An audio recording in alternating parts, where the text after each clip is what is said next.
Mr. Clerk, the time is 7 p.m. on Tuesday, November 21st. I'd like to call the General Committee meeting to order.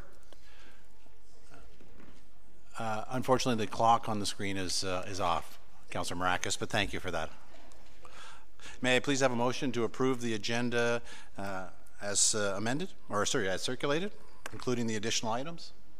Councillor Humphreys, Councillor Tom, any questions? Seeing none, all those in favor? Approved. Are there any declarations of pecuniary interest? Seeing none. We'll move on to presentations. We have two presentations from Carmela Bourassa and Shelley Ware. The first one will be the Town of Aurora Platinum Sponsorship Recognition. Shelley?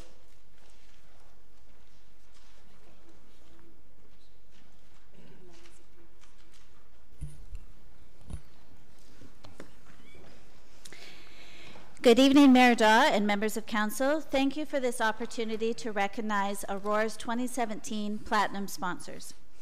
I'm here tonight with Carmela Bourassa, our Acting Special Events Coordinator, and we'd like to recognize Aurora's Platinum sponsors' contributions here this evening and acknowledge how their contributions are appreciated by all Aurorans. Our Platinum sponsors make a significant investment in our community and are an instrumental contributor to the success of the Town of Aurora's special events. By the time 2017 comes to a close, the Town of Aurora's Special Events Division will have produced 14 festivals and events, resulting in 38 event days. Each special event adds its own unique flavor to the community, enhanced through the partnerships with our Platinum sponsors. When choosing where to live and raise your family, special events may not be an initial priority, but once families have experienced these events and the sense of community they create, it becomes clear that these events are an enjoyable benefit of living in Aurora.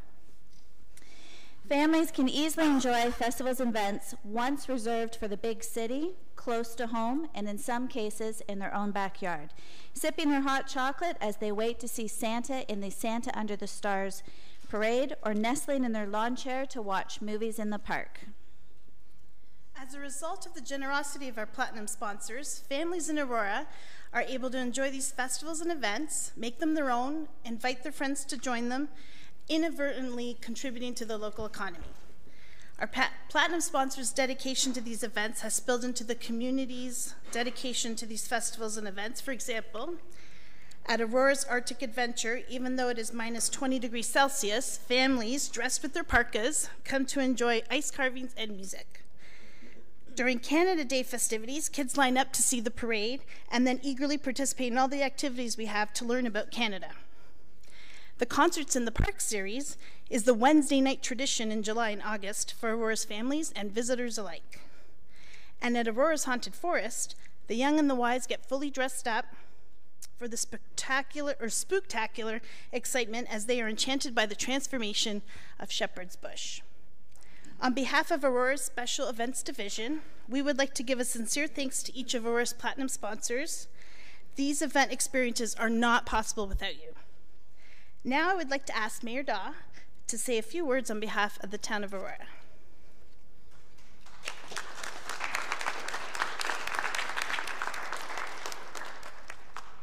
Thank you very much, Shelley and Carmela. We do appreciate the effort you're putting into the presentation. Special events are, well, they're just one of the pieces of the glue that's not very good, is it? Part of the glue that holds our community together, part of the fabric of our community. It's a belonging that creates a connected community and could not be possible without the involvement of our local sponsors. As you've attended these events yourself, you have seen firsthand what your invaluable support has created. We are very appreciative of the businesses that take on an active role within our community, and this does not go unnoticed. And on behalf of Town Council, our residents, and our visitors, I'd like to extend a very special thanks to our Platinum sponsors. So in my short time here, I quickly recognize that Aurora Home Hardware is committed to Aurora's special events.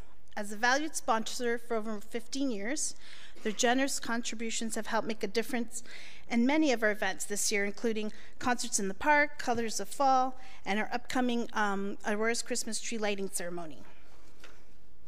Aurora Home Hardware is always looking for opportunities to make a difference, and we're very happy to have them as part of our special events. So we look forward to continuing our relationship with them in 2018. Now, unfortunately, I don't believe we have a rep from Home Hardware here, but we will make sure that we get them the plaque and the recognition they deserve. So if you please give them a round of applause.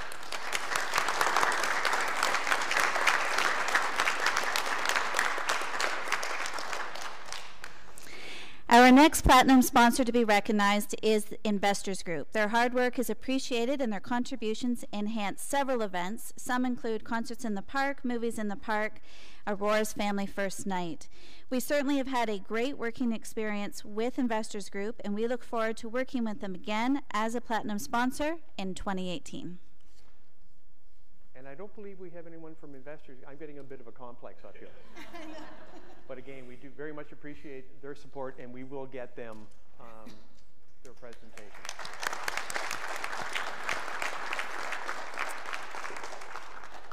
Royal LePage, your community realty, goes above and beyond in their engagement at our events. They bring props and giveaways that put smiles on faces. They're not afraid of a challenge. If they cannot find a truck to build a float, they will figure out another path. We were fortunate to have them part of the following events: Aurora's Easter egg hunt, Aurora Teen Idol, Aurora's Canada festivities, Concerts in the Park, Movies in the Park, and this Saturday at Santa Under the Stars Parade. So Royal LePage, your community realty, is truly engaged and dedicated, and we look forward to working with you again in 2018. And we do have representatives from Royal LePage. Yes. Yeah. We have Vivian and Michelle. Michelle's not here. So we have Vivian. Thank you. Thank you. Yes, wow.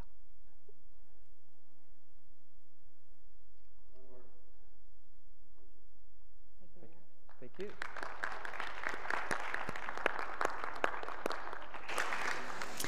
In 2017, State Farm was a strong partner, and their support continues to contribute to the countless special memories that families have created and shared at our events, including Aurora's Arctic Adventure, Aurora's Multicultural Festival, and soon to be Aurora's Christmas tree lighting ceremony. At all of the events they sponsor, State Farm does not take a back seat. They take initiative to engage the crowd with activities and giveaways. We're thankful to have been able to work with State Farm this year, and we're looking forward to working with them again as the Platinum sponsor in 2018. Unfortunately, we do not have the rep from State Farm here, but we will get that to them. And if you join me with a round of applause for State Farm, please.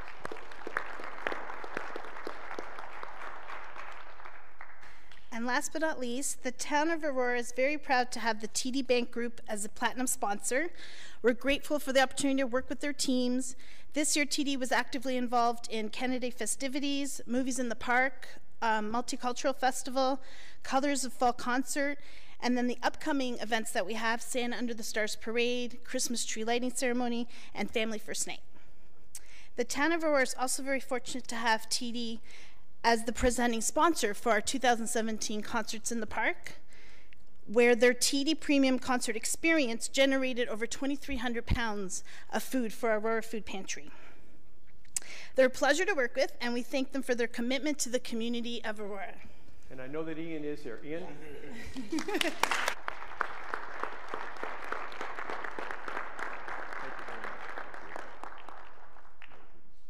Who's taking the picky?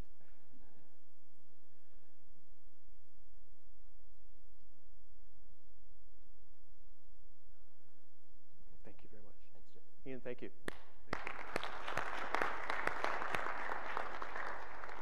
Thank you, Mayor Daw and members of council, for this opportunity to recognize the town of Aurora's 2017 Platinum sponsors. Please join us in a round of applause for all of them.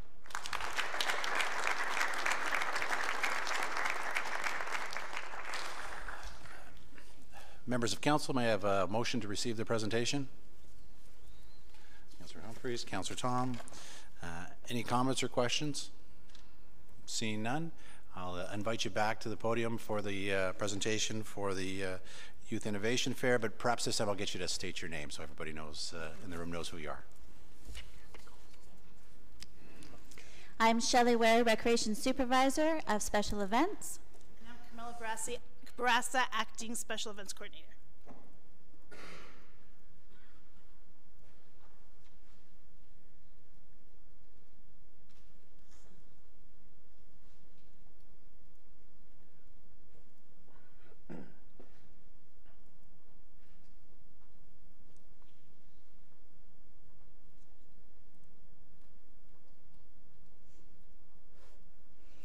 Good evening, Mayor Daw and members of council. We're honored to be here this evening to present the winners of Aurora's Youth Innovation Fair with their awards.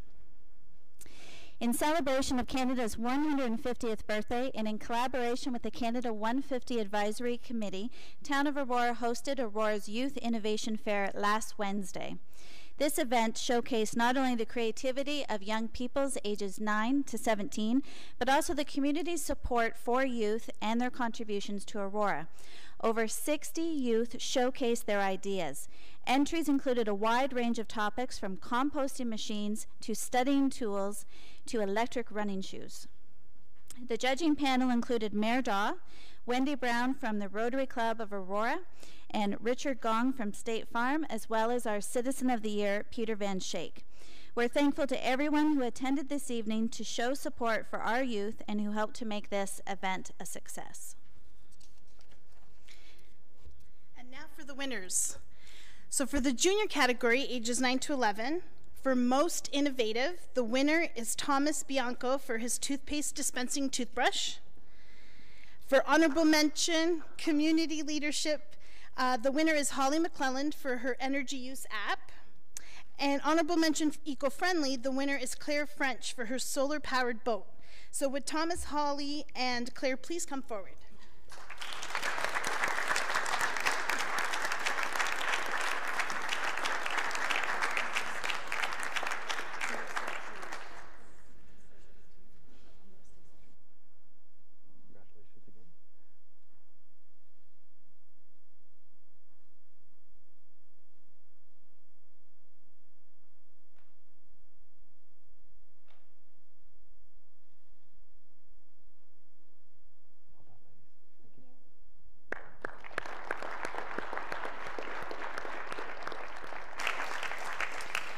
For the winners of the intermediate category, ages 12 to 14, for the most innovative, the winner is David Simmons for his untippable, unspillable bowl.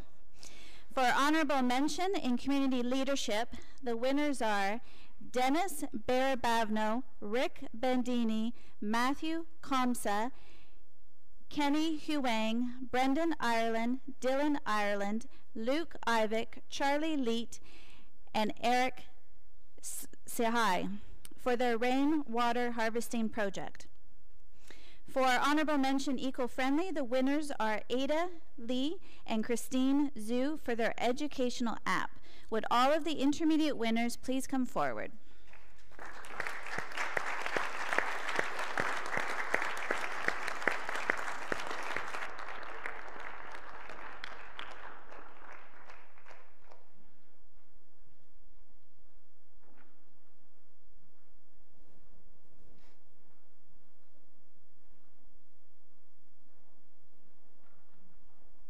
I feel that I'm underdressed.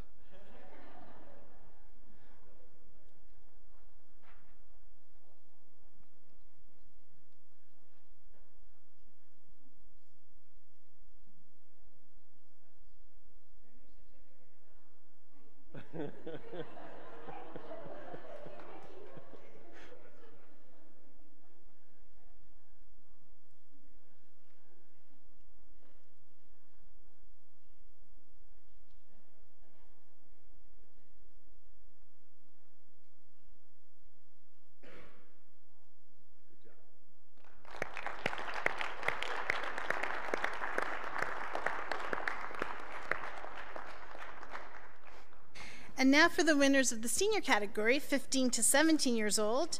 For most innovative, the winner is James Andrade, Sammy Amamian, and Sebastian Velati for their Treasure Box Braille Learning System. Honorable mention in this category for community leadership. The winner is Sharon Track for her 3D tiny house. And honorable mention eco-friendly, the winners are Serena and Sajan Sethi for their InstaHeat product. So would all the senior winners please come forward?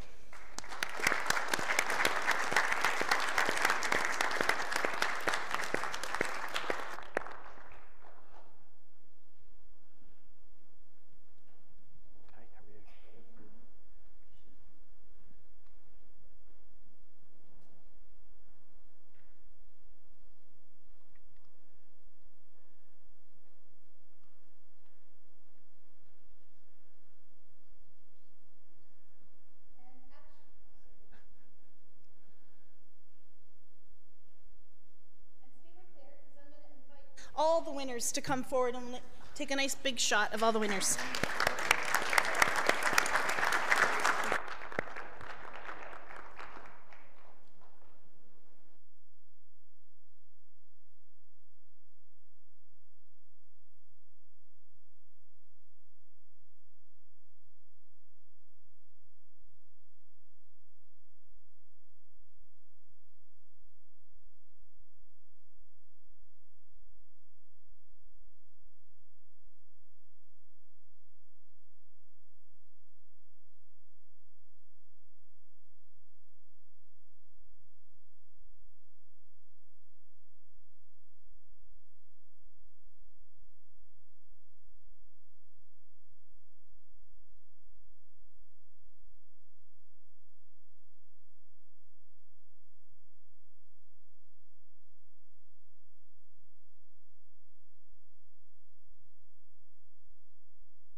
For those that attended the event, I think we can all agree our future is in good hands and our future looks very bright. Thank you to our generous event sponsors, the Rotary Club of Aurora and State Farm Insurance. This event was not possible without their generous support and enthusiasm. Special thank you to our associate sponsor, Kids Great Minds, Mad Science, and STEM Minds. Thank you again to everyone who made this event possible. Congratulations to the winners, as well as all the participants that took the time, make their inventions, come out, display them. Job well done, and thank you very much.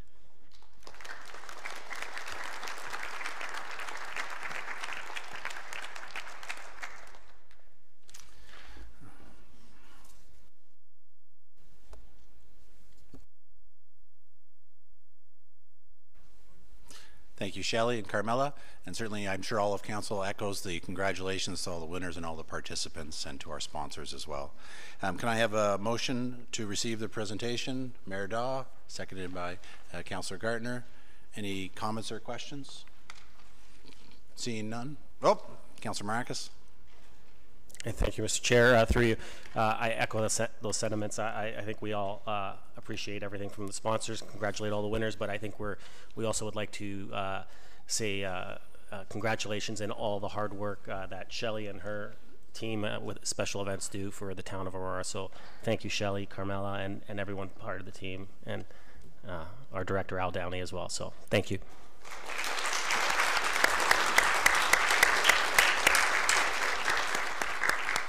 Mayor Daw.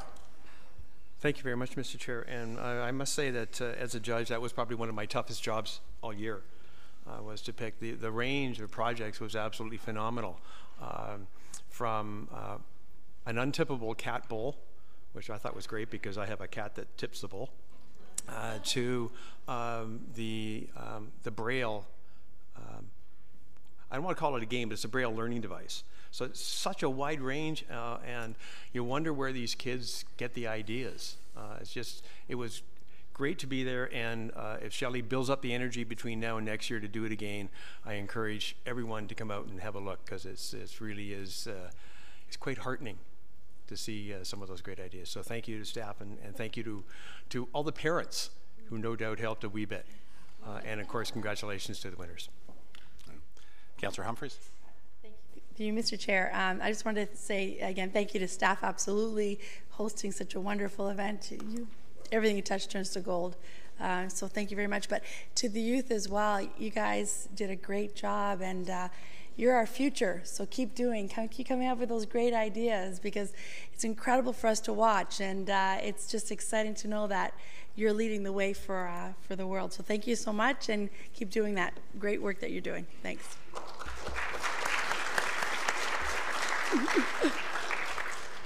Councillor Gardner.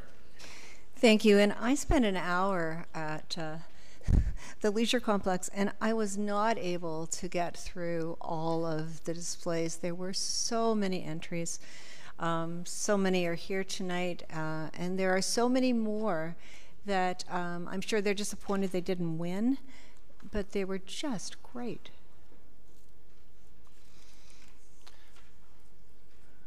Councillor Gardner, you finished? Yeah. Councillor Abel.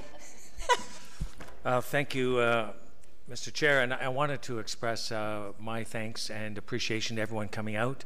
I echo the sentiments of everyone. I just wanted to make sure you I wanted to say my appreciation and welcome you all to the council chamber, and the enthusiasm and the commitment of our youth to come up with creative and innovative ideas, and that's the way to the future. So thank you all very much.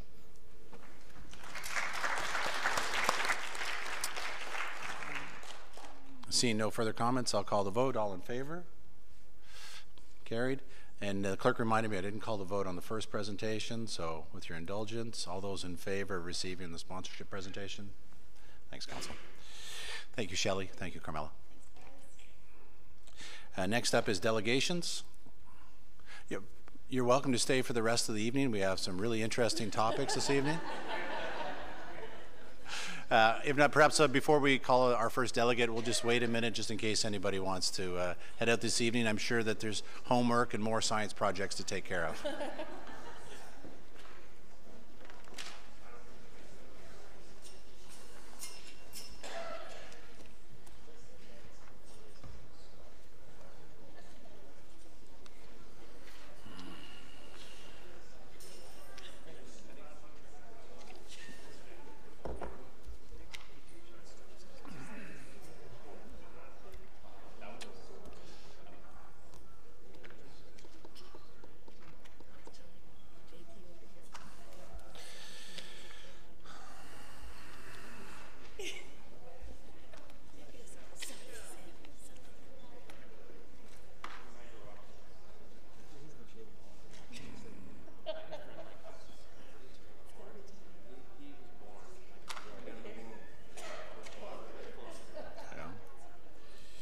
Members of Council, we have two delegations this evening. Our first delegate is Anita Moore. She is the chair of our Governance Review Ad Hoc Committee.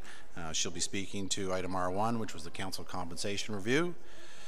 Anita, please state your name and be reminded that you have 5 minutes for your delegation. Thank you, Mr. Chair. My name's Anita Moore, and I live on Brookland Avenue in Aurora, and I am chair of the Governance Review Ad Hoc Committee. So as chair of that committee, I'm here this evening to provide a brief overview of our committee's report recommendations regarding council compensation. Item R1 on tonight's agenda. At the outset of our review, the committee developed some guiding principles as we moved forward. They included in part that an individual who stands for public office provides a vital public service for which they should be fairly compensated, that any increase in compensation should be first justifiable to us as a committee and then seen as fair by residents. And also confirming council's previous decision, we went with that mayor was full-time and that a councillor was part-time. So with staff's assistance, we examined a number of compensation comparison models, and it appeared that while the mayor was being adequately compensated, councillor salaries were generally lower. Given those findings, and that the fact that some kind of adjustment was likely appropriate, the committee is recommending to council that councillors' salaries be increased to $36,000 per year, beginning with your next term. Not your next term, sorry, the next term. While we are not recommending any change to the mayor's salary, we have recommended an end-of-service transition program beginning next term and asked that council endorse just in principle, pending a report back from staff on LTD and AD&D plans for the mayor's position. It's important that individuals with a diverse range of skills and experience be encouraged to stand for public office, and we believe our recommendations represent a fair value for the work that is expected to be done by those elected officials on behalf of our community as a whole. So I'd just like to take this opportunity to thank staff for their continued support and assistance, and that's Mike Durand and Dan Elliott. Also, I'd like to recognize the other committee members, and I've really enjoyed working with them: Terry Jones, Steve Hinder, Bill Hogg, and the Vice Chair, Anna Lozic-Romeo. Thank you, Mr. Chair. Thank you, Anita. May I have a motion to receive the delegation and refer the comments to the item? Councillor Gardner, seconded by Councillor Humphreys. Questions of the delegate? Oh, Councillor Gardner. Not a question, but thank you for your hard work. I'm sure it wasn't easy to do all the research and try and decide what was fair. Thank you, Councillor Gardner, but again, I have to refer back to staff. They did help us a lot. Thank you.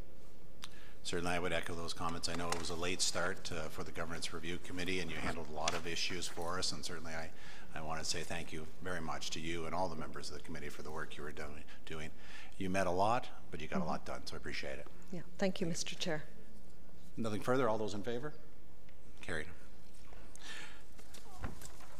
Our second delegate is Mr. Chad B. Jean-Baptiste, representing 2501500 Ontario Inc. and 2540280 Ontario Inc. regarding item R9. Please state your name and be reminded that you have 5 minutes for your delegation, and you'll receive a signal when 1 minute is remaining in your allotted time. Thank you very much. Thank you. My name is Chad Jean-Baptiste, the Planning Director at WSP Canada. I'm here representing the two companies listed. I won't go through all the numbers again. And we're seeking a council resolution to accept the submission of a zoning bylaw amendment application for two sites, being 16003 Yonge Street and 255 Old Yonge. The slide just shows the site location and site context, but briefly I want to discuss the history, which is in part referenced in the staff report. Our client first met with staff with a pre-consultation to discuss the site and the proposed application in July of 2015. Subsequent to that, there's a heritage building on the property, and they actually met with Heritage Committee in July of 2016. That's just not referenced in the report, so I just wanted to bring that to council's attention. We've also had a meeting with our staff through a pre-consultation in August 2016 and a subsequent meeting in April of 2017. So as you can see, our client's been involved in multiple discussions with staff with respect to the site prior to the council resolution with respect to the new comprehensive zoning bylaw in July of 2017. The site's surrounded by a variety of uses: single detached dwellings, townhouses, as well as a 4-story seniors building to the north, and then the William Farm property to the west across from Yonge Street. So there's a variety of uses in this area. Our clients have discussed the application with staff, have discussed the application with some councillors, and we understand that height's an issue. They are proposing 10 stories, and then we recognize that through the application process, we need to have conversations with council, with staff, and with the public in terms of the appropriate approach to development, and they're prepared to go through that as part of the application process. In terms of what's being proposed, The existing site to the north, the 255 component, is a single detached dwelling fronting onto Old Yonge. They're proposing to have 3 dwellings along that property along the Old Yonge frontage. The 16003 Yonge Street property, which is the southern property, is where the apartment building is currently proposed. The Red House, or the Oakland Hall Inn, as many people may be familiar with it as, that's an existing building with an addition that was added in the early 2000s. That the heritage components proposed to be moved to St. John's Side Road and Old Yonge to give it that prominence again, to return it, and also have a good relation with the existing single-family homes. Right now, it's a bit isolated in terms of its placement. Just a couple of quick images to give a sense in terms of what's being proposed. There's 3 homes along Old Yonge. Of course, one being incorporating the existing heritage home. We recognize that through the conversations with Heritage Committee, through conversations with staff, we'll work to refine the design as part of the application process. With respect to 1603 Yonge, our clients, in terms of this initial submission, has worked to really make sure we're well set back from Old Yonge, looking to address those types of concerns as part of the site design. The proposal itself is for 119 units along Yonge Street. So that's our presentation in brief. Happy to accept answer any questions that you may have. As I noted, our clients have been working on this property for a number of years. There is an official plan amendment that needs to be submitted as part of this for the site-specific use, so that application would come in as well with the zoning bylaw amendment application. Thank you. May I have a motion to receive and further comments of the delegation to item R9? Mayor Daw, Councillor Tom. I would ask that members of council hold their comments till we deal with the item. If you have any questions about the presentation, please feel free to ask the delegate. Councillor Gartner. Thank you, and thank you for mentioning that the proposal or the pre-proposal came to the Heritage Advisory Committee in July. Do you know what the purpose of that was? Mr. Jean-Baptiste? That's what's being proposed, and also to discuss what's in terms of being proposed in terms of the moving of the building on to the corner of St. John's and Yonge Street. So to get feedback Yes. from the Heritage Committee. Yeah. Thank you. Councillor Abel. Thank you, Mr. Chair. I didn't catch the dates when you said that were omitted. One of them was the Heritage Advisory Committee, and was it July of 2016? That's correct. And the first time you approached on this project was in 2015. and that was for application? That was a pre-consultation meeting. Pre-consultation. It wasn't me specifically, but our client was there. And then all the other dates are documented in the report? That's correct. I understand from our clients that there was a meeting in August of 2016 as well, which isn't specifically referenced, but we do have a meeting in April of 2017 that is referenced in the report. Any further questions? Councillor Tom. Thank you, Mr. Chair, and thank you for your presentation. You made reference in your presentation to the Heritage Committee, the fact that they had consulted. It wasn't an application. It was kind of a bizarre scenario where they came and asked for our input, which I'd never seen before. But my question is actually on the report notes that this property is designated Part 4. Have you reviewed the designation bylaw from the town? I haven't personally done a full review. I know we have a heritage consultant on board. I know they've done that. They've done a review as part of their recommendations, part of the fulsome application submission.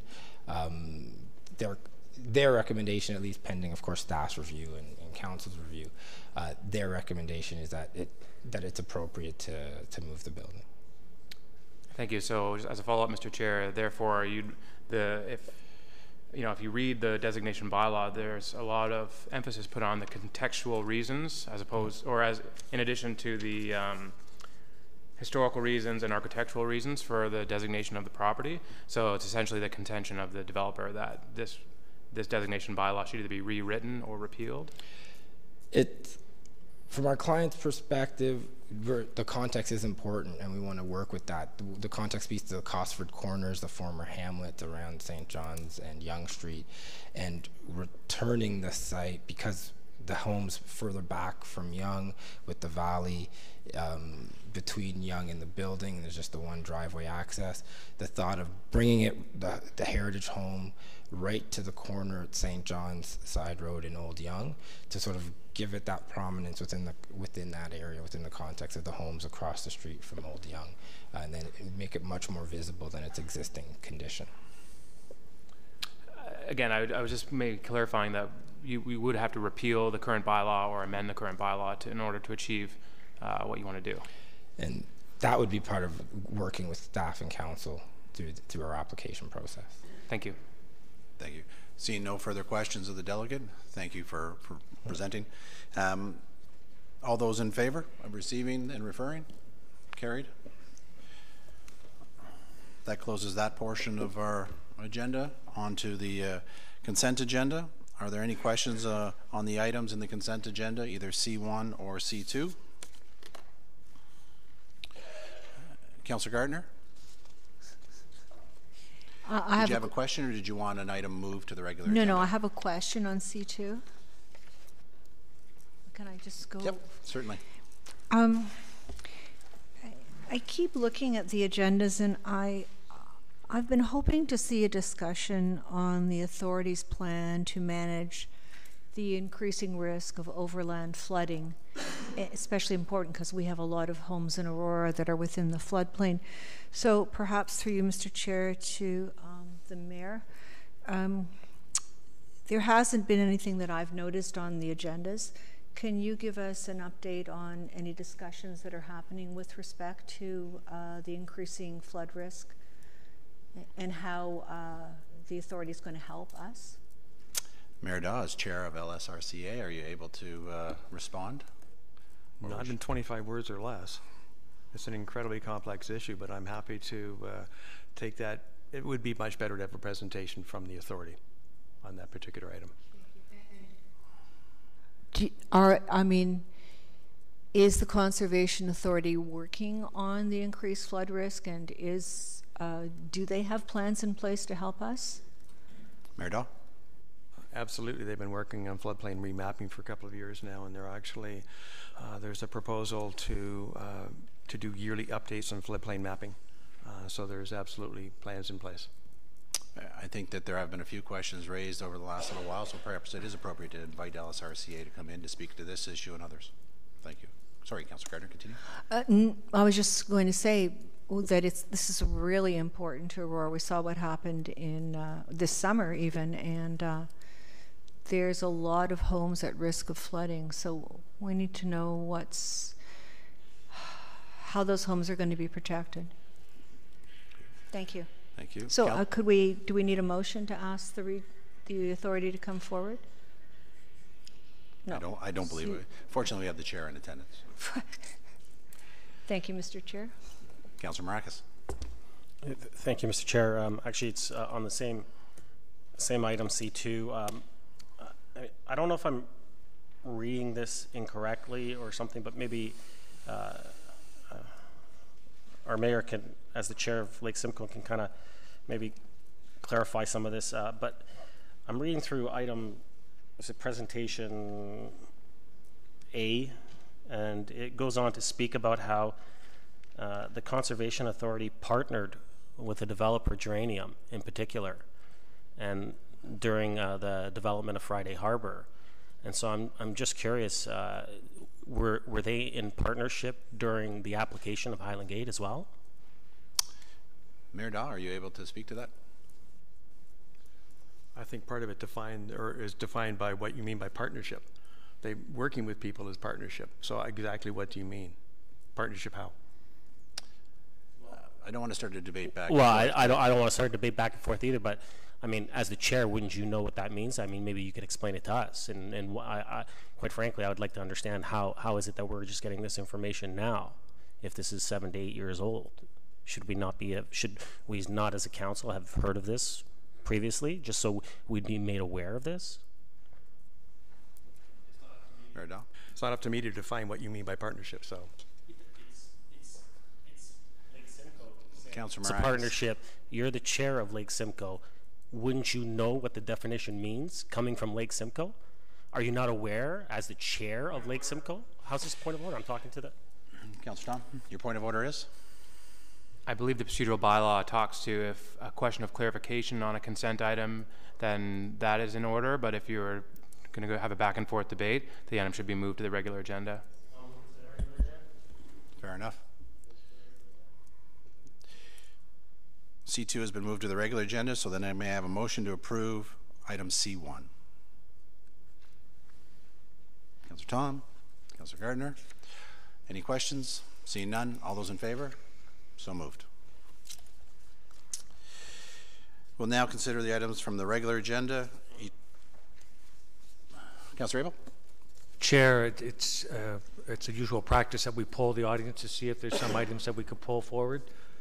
I would ask her, could we do that in this case? Absolutely.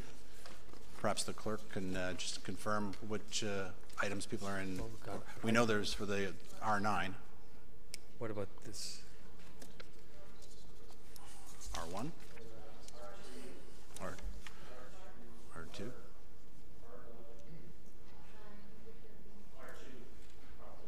So it sounds like R2 and R9. So then perhaps, Councillor Abel, you can make a motion to bring R2 and R9 forward. Thank you, Mr. Chair. I'll make a motion to bring R2 and R9 forward. We'll do R1 right after. Thank you. Seconded by Councillor Gartner. All those in favor of moving those two items forward? Opposed? Carried. First up then will be R2, the Highland Gate Parkland design. I believe that we have a presentation by staff. I'm not sure who will be stepping to the podium for the presentation. That's what it says. Mr. Downey? So, with your indulgence, Mr. Chair, the report was identified in the agenda that Sarah Teenkamp, our acting manager of parks, was going to make a presentation. Unfortunately, she's ill tonight, so we've asked Mark Scholen to come forward and make a presentation on the design of Highland Gate Park. That's fine. Thank you, Mr. Downey. Thank you. What's his name? Mark Scholen. Please.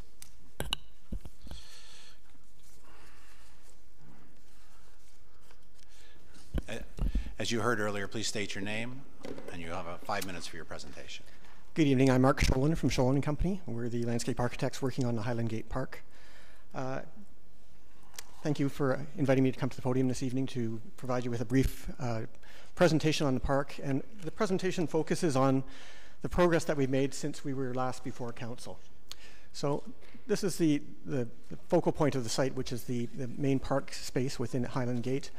And there are a number of amenities within that space, which was the former golf course, which include the cart paths, 2 ponds, and a pastoral landscape that was formerly the golf course's maintained fairways and other infrastructure.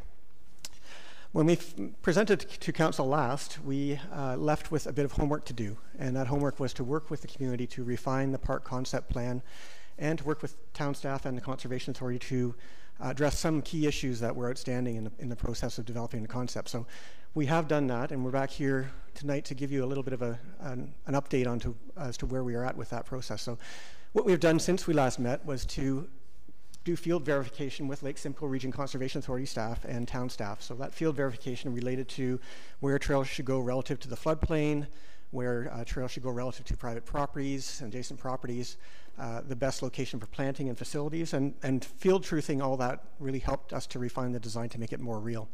The second thing we did was we met with the Highland Gate Ratepayers Association representatives and representatives of the ad hoc Highland Gate Park Committee. And we sat down with them and went through the drawings and worked on the issues of concern related to facilities, design, illumination, trails, a whole range of different topics. And I'm happy to say that that process was very fruitful. I think we came to understand each other's concerns and move forward with a good design solution.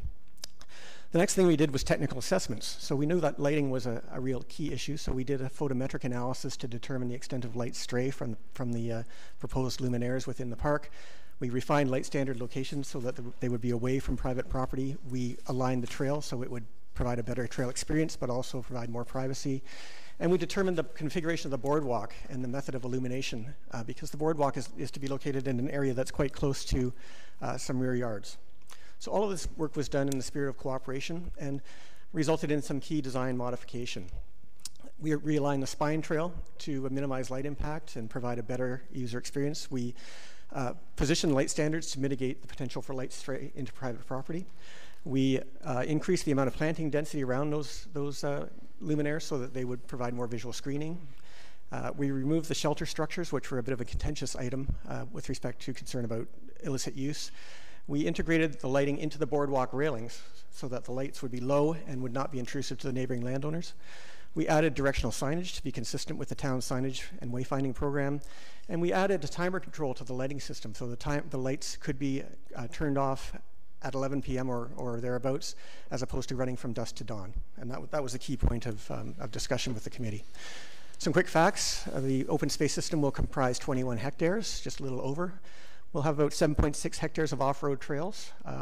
That we'll be doing some watercourse rehabilitation and restoration.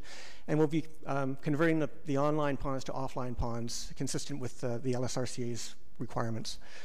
The trail system remains pretty much of the same composition as it was before, with the spine trail being the major route through the parks, and then the off-road trails. The 3 underpasses remain intact, and we've assessed all of the cart paths and determined which ones can be reused and which ones need to be resurfaced or replaced to make the trail system feasible. The vision for the park remains the same: generally passive, naturalized landscape. And there are a number of amenities that are proposed, and these little snapshots will be elaborated on in the video that I'll be showing shortly. This is the overall Open Space and Trails Master Plan, so that notwithstanding the fact that we're focusing on the major park space on the west end, it is still part of an integral system of trails that threads its way from Bathurst Street over to Yonge and provides that connectivity that everybody is looking for. The park concept, some of the items have been slightly relocated, such as the playground, which has been adjusted so that it's more equidistant from the adjacent properties. The playground designs have been refined. The fitness stations have been modified to be a little more passive, but still provide the same function. The meditation circle has been reduced in size and made a little bit more garden-like in its feeling. So we're going to transition to the video. A little bit of a software change.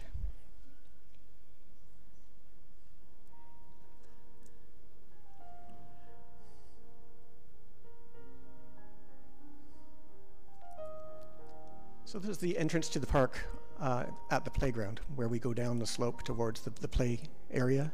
There will be some benches, a fitness bench, wayfinding signage to direct users through the trail system. There'll be a shade structure overlooking the seniors play area, and that will be built into the slope, so it's nestled within the landscape. On the other side, there will be another play structure, and both the play structures are themed in a more natural earth tone, so they blend with the park, and that was a suggestion of the Ad Hoc Parks Committee and Ratepayers Association. And all the trails around the play areas are accessible, as are the play apparatus, so they're all inclusive to every users of all mobilities and capabilities. The landscape around the park is generally intended to be naturalized, with the exception of areas that are immediately associated with active play areas. So there'll be a maintained lawn area around the playground areas, but as you can see in this slide, the nature of the park is predominantly natural. The meditation circle is now located, coming into the slide, as a smaller gesture, a little bit less formal, and low maintenance at the request of town staff. This pond is the remnants of the existing online pond, and it will maintain an open water complexion for most of the year. It will be connected to by a side channel to the main water course. And then throughout the park is the spine trail. You can see the light standards illustrated there at scale, and you can also notice the amount of tree planting that we've proposed around those. Very extensive planting program focused on providing privacy and light mitigation using primarily coniferous trees, so we get 4-season screening. The watercourse will be restored and renaturalized.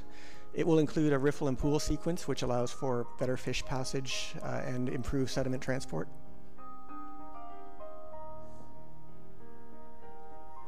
And then the landscape itself, we're going to transition it from the former golf course landscape by It's doing some intensive planting, but by overseeding with native wildflowers and grasses. So it will transition naturally into a meadow-type landscape with a focus on pollinator species.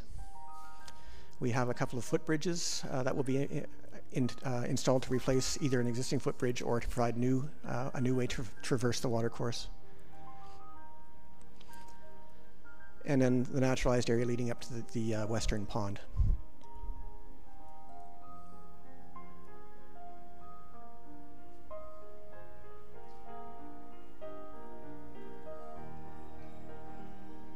Along the trail system, we have the fitness benches and seating nodes.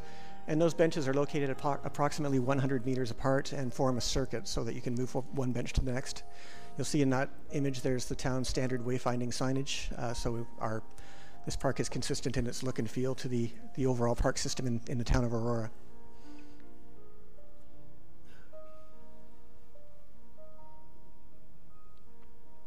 So that's a short walk in the park. That's great. Thank you. Council, may I have a motion to receive the presentation? Mayor Daw, Councillor Marakis. Any questions for our presenter? Councillor Abel. Thank you. Excellent presentation, and I really appreciate the solutions and the design and the engagement with our residents. But I'm just so impressed with the new technology. You've taken another step outdoors, but we had one a week ago from the fire department, and it was a virtual tour of a proposed building. It seems to be the way to go. So, outstanding. Thank you very much. Thank you. Councillor Gardner. Thank you very much for coming and your fantastic work and of the ad hoc committee. Could you explain what you mean by illicit use? Well, undesirable use, I guess. When you have in some instances, when you have a park shelter that becomes a gathering space within a passive park where it's heavily vegetated, things can happen there that you don't want to happen. And illicit might be a strong word, but undesirable use, such as drinking, partying, and that kind of thing. So activities that we prefer not to have happen in a public park. And when you said the seniors' play area is going to be covered, you're not talking about seniors, you're talking about senior kids? Senior kids, so the 9 to 13 age bracket. Thank you. And will there be plantings around the younger play area that will provide some shade? Yes. So obviously in the short term, those trees are going to be quite small, but they will grow to provide shade over that structure. And we're cognizant of the need for shade around children's play equipment because of the impact of not only the heat stroke, but also the effects of the sun and the cancer concern. How small are those trees going to be? When they go in the ground, the crowns will be about 15 feet tall, 15 to 20 feet tall. The crown will start at about 7 feet from the ground. So the planting plan for the park, just to explain that, we're not using one standard size of tree throughout. We'll be using larger trees in areas where we want that impact and smaller trees in the naturalized areas, just so that we get the plant volumes up. Thank you. The last question is about the use of the benches in some cases as exercise stations? Yes. So the benches are designed, it's called a bench fit program. So you can take a conventional bench that has a certain contour and elevation to it, and there's a kit that has instructional signage. The key to it is getting the benches set in the concrete area at the right dimension so that you can have room for stretching legs, for doing push-ups, for doing sit-ups. So when they're not in use, they're just benches. But when they are in use, it becomes part of a fitness regime for people that want to use the park in that way.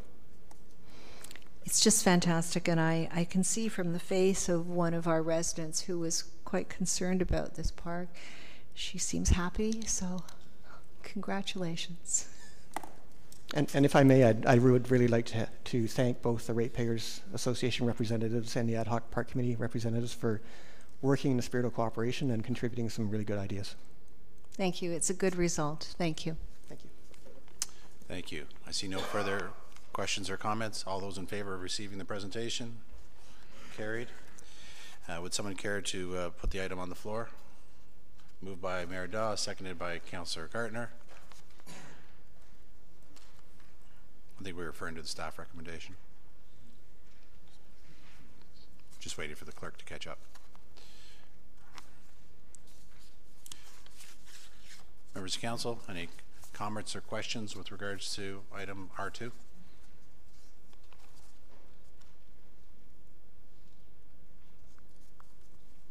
Councillor Gardner.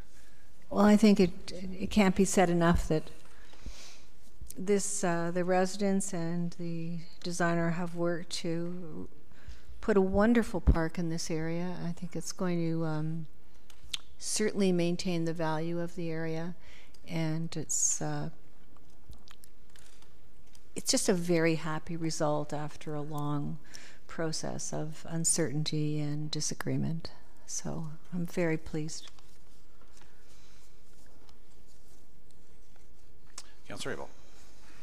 Thank you, Mr. Chair. And I'm, while this is up, but I'm sort of along the same lines as Councillor Gardner. I'm really pleased to see that the residents engage with the developer and come out with something that is absolutely fabulous.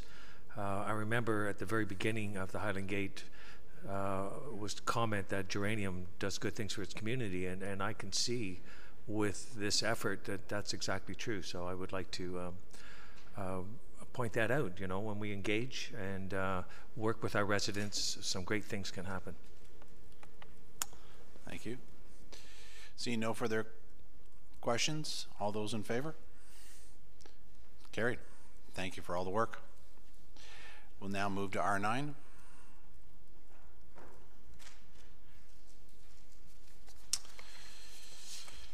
Can I have somebody move the staff recommendation?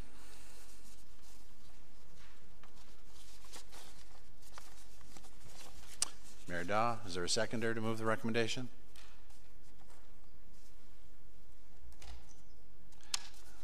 Councillor Abel. Any comments or questions? Seeing none, I'll call the vote then. No. Councillor Tom. Thank you, Mr. Chair. With respect to the first two, which the delegate was speaking to, he mentioned in his presentation that in order to move forward with the application, that it's the intention of the developer to either have council amend or repeal the designating bylaw. And in keeping with not discussing the merits of the application, I'm just going to read from the 2002 designation bylaw for the Part 4 designation of this property. Under contextual reasons, it says, bear with me, the Red House is prominently situated on a rise of land at the southeast corner of Yonge Street and St. John Side Road West, and lies between Yonge Street and Old Yonge Street, serving as a reminder of the early history of the military road to the north, which could not always follow the rigidly straight lines of the early survey. A driveway winds up the slope from Yonge Street, with a rear driveway giving access off Old Yonge Street. The facade of the house is oriented parallel to Yonge. With the Putercher House across Old Yonge Street and Willow Farm across Yonge Street, the Red House is all that is left of Cosford Corners, a little settlement that included the homes of prosperous farmers, smaller dwellings, and a blacksmith and carriage shop. Although the Cosford houses have quite different settings, the Red House on a rise and Willow Farm tucked behind the creek, together they are remnants of the 19th century rural life in the former York County and are important components of the northern limits of Aurora and on the Yonge Street corridor. I will not be voting in favor of the motion on the floor. Thank you, Councillor Tom. Councillor Gardner.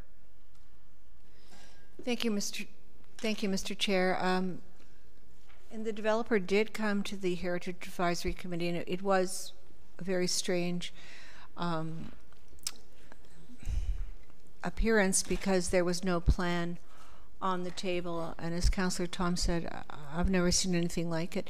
But they explained to us that they were coming to us for our feedback and our input before they went forward and did a design. And I'm quite sure, being at that meeting, that the committee was very opposed to having the Red House moved.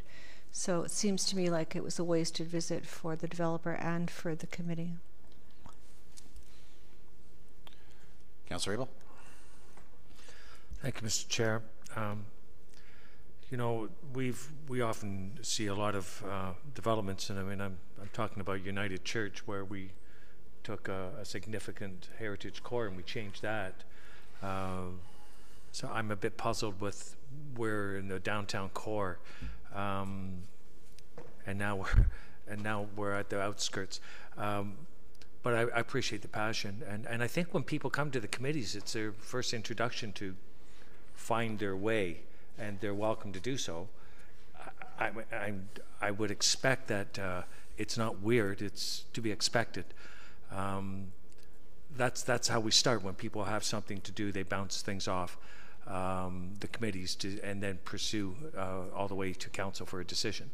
So I would encourage that we bring applications and residents and people that want to engage their council. But I would like to ask, through you, Mr. Chair, can you explain exactly what they're doing with their idea with the house? Are they destroying it? Are they leaving town? Are they conserving it and preserving it? Mr. Romano? Certainly, through you, Mr. Chair. No, the applicant's intent is to relocate the Red House to further north to the corner of St. John's and Old Yonge Street, and refurbish it, keep it, maintain it as is, and build a couple additional dwellings to the south of it. And again, their mid-rise proposal in the location where the Red House is currently located. So, through you, Mr. Chair, on the same property, it sounds to me if they're moving it a little closer to the corner, it's going to be a little more prominent. And we saw the outstanding work that was done on the Mr. McIntyre's house. I mean, that property looks outstanding now. They didn't move it, but they moved everything around it, and the landscaping and everything. It's fantastic. What we want to do is highlight and showcase right at the corner there as you come down Yonge Street, and then you go by the Hillary House, and then you go by the State Farmhouse, and into our downtown heritage core. This would, in my mind, follow exactly what we're trying to do. So if it's on the same property and they're moving it, I hope that we're encouraging that. We moved the Petch House quite far, many kilometers, and reassembled it to preserve that. So the idea of preserving it and putting it on the same property appeals to me, and I would like to see what that would look like at the site plan, and if there are anything to discuss at that time at a planning application, it's exactly what we're trying to do. So I would, as we have with other applications before us this fall and this quarter, encourage that we look after all the people that were caught when we put in our comprehensive zoning bylaw in June, and this is another one of the applicants that Mr. Ramuno said was coming forward, and I think there might be one or two more. We've taken them in lots. I'm extremely pleased that they're ready to amend and work with our bylaws on heights and preserving and conserving on the property significant heritage buildings. So I want to move forward and see what sort of details are coming forward on this. Councillor Marcus. Thank you, Mr. Chair. Through you to Mr. Ramuno. Mr. Ramuno, what are the height restrictions for this specific area? Mr. Ramuno. To you, Mr. Chair. So on this particular parcel of land, the old Oakland Hall property has a commercial designation under the official plan and zoning to permit the restaurant and an inn. So it's a site-specific amendments, and it's surrounded by stable neighborhood. So the height limit would be 3 stories in this particular location. So thank you, Mr. Ramuno. So we have a height restriction of 3 stories.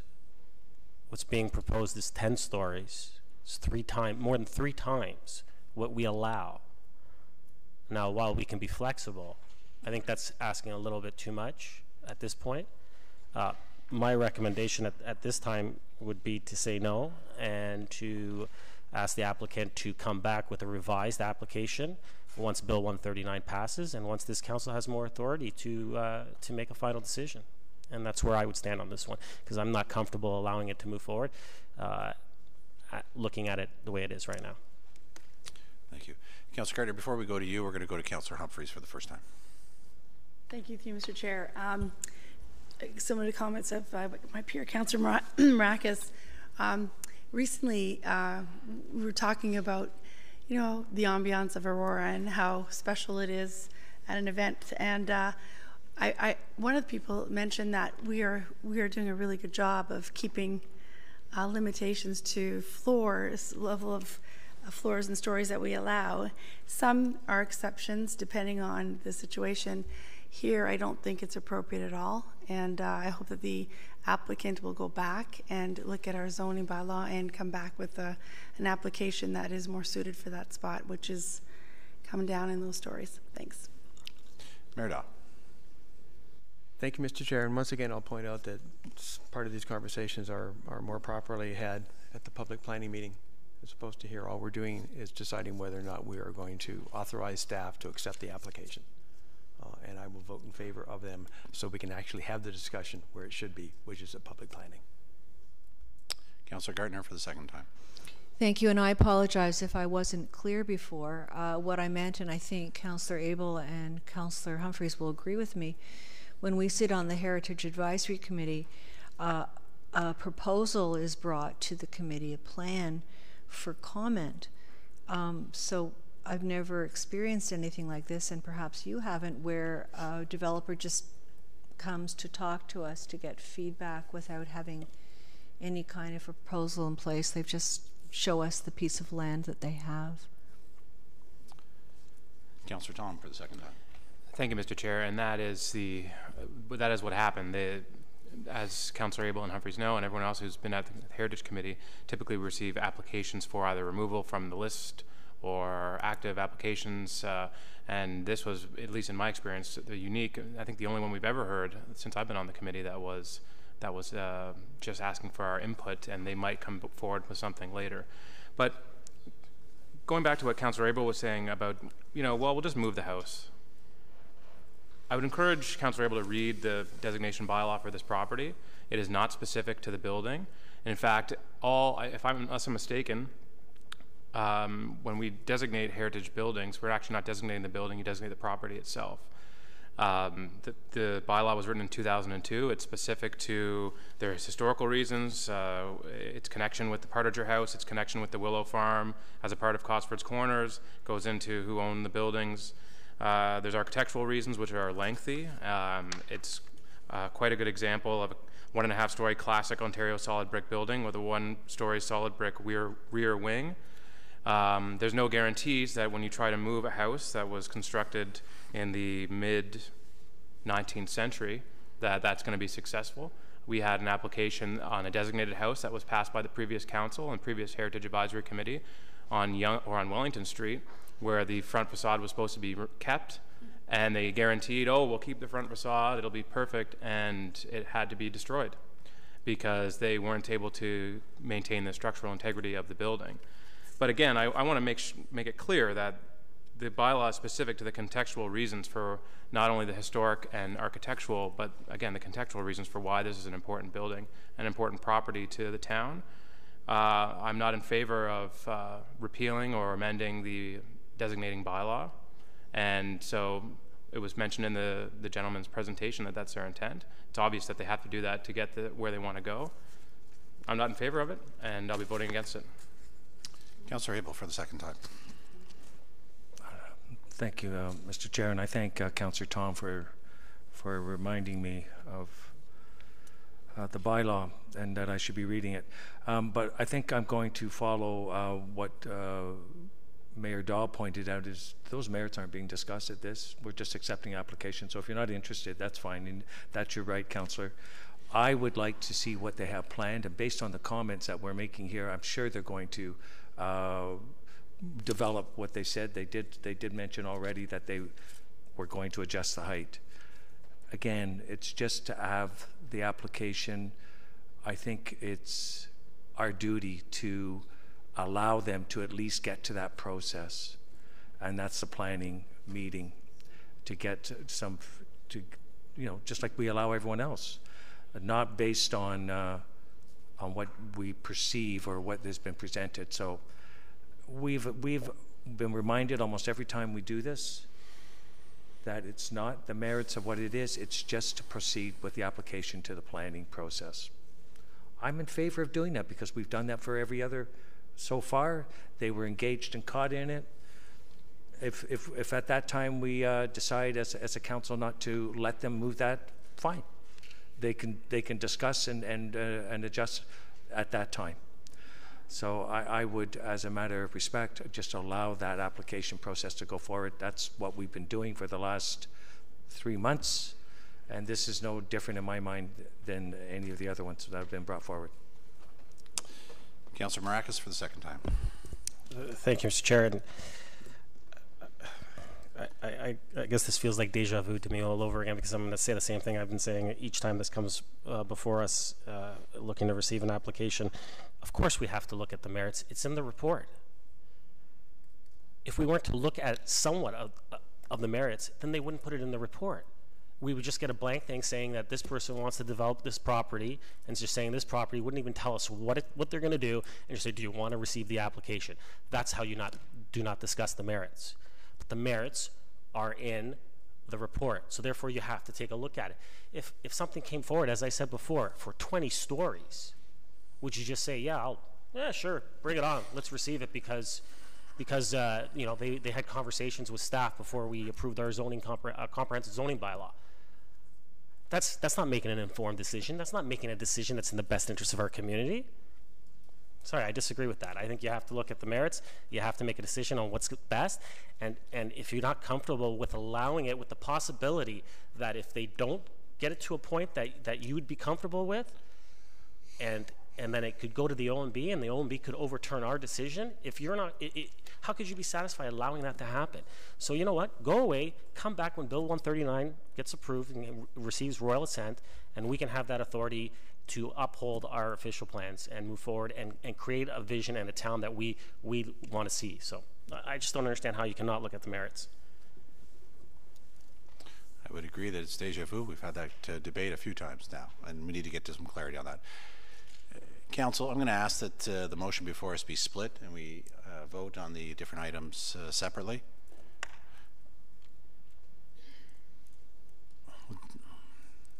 I'll ask for the first one, just that it be received. All those in favor of receiving the report only? Carried. I'll now ask that motion 2A be put on the floor, or voted upon, sorry.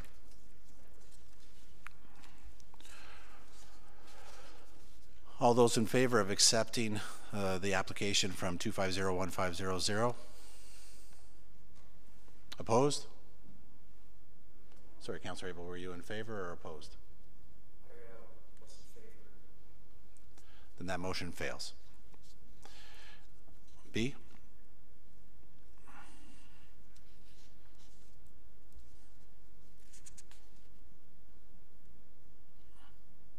Just waiting for the clerk to catch up.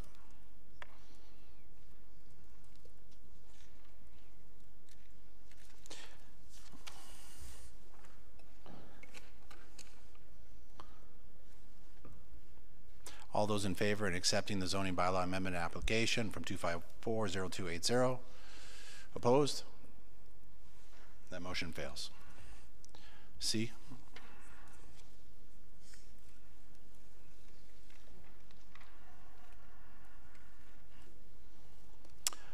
All those in favor of accepting the zoning bylaw amendment application from Shen and Hay for the Bayview Avenue site?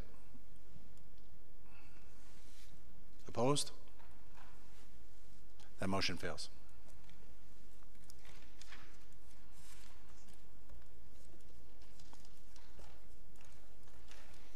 That concludes R9. Next up is R1.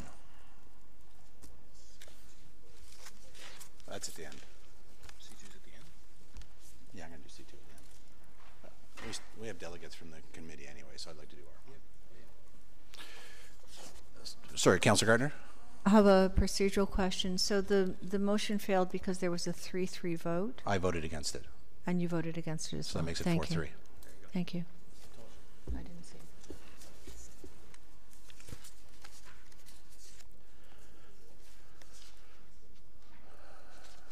Members of council, would somebody care to put forward the recommendation from the Governance Review Committee as to council compensation? Mayor Daw, seconded by? Somebody please second the motion. Thank you, Councillor Abel. You guys are busy. I think you're moving and seconding everything this evening. Any comments or questions with regards to the report?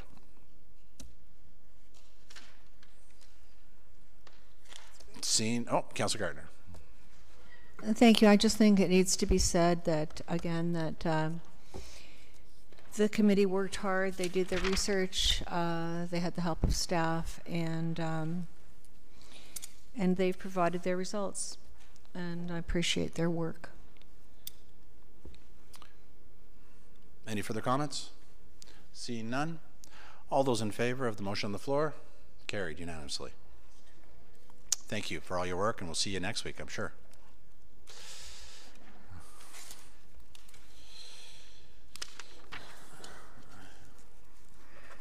Members of council, we have R3. Can I have a motion to move the procedural bylaw review? Councillor Gardner, seconded by Councillor Tom. Comments or questions with regards to the procedural review and proposed meeting schedule? Councillor Abel. Actually, Mr. Chair, thank you very much. I'm going to hold my comments for now. Any other members of council? Councillor Gardner. Thank you, Mr. Chair. I have a problem. I've expressed it, I believe, to Mr. Nadarozny. Nadarozny. I'll get it right one of these years. I'm sure he understands. When, so for example, if we have a notice of motion, that comes to a council meeting. There's no opportunity for public forum, and we are limiting the delegates to 2 at a council meeting. So in the first place, the notice of motion hasn't had any discussion on the record by the public, and sometimes these notices of motion are very important to the community. So I don't know what the solution is, but I do think that if we are going to have people take the time to come to the chamber because they're interested in anything on the agenda, but in this case a notice of motion or a motion because they only have one opportunity to comment on it, I think we as a council have to provide some way for them to comment. With respect to the delegations, I believe at GC it's 4, 2 at council.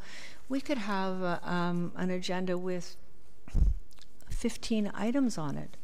So we're here to listen to the public. How can we limit delegations to 4 at a GC meeting when we may have many items and many people that about different items, not the same one, or even the same one? I mean, we're here to listen to the public.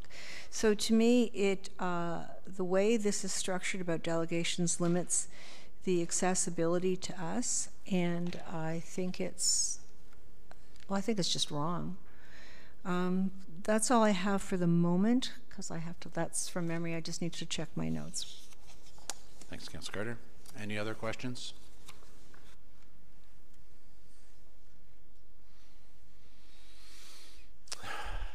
Councillor Gardner, it looks like you're up again.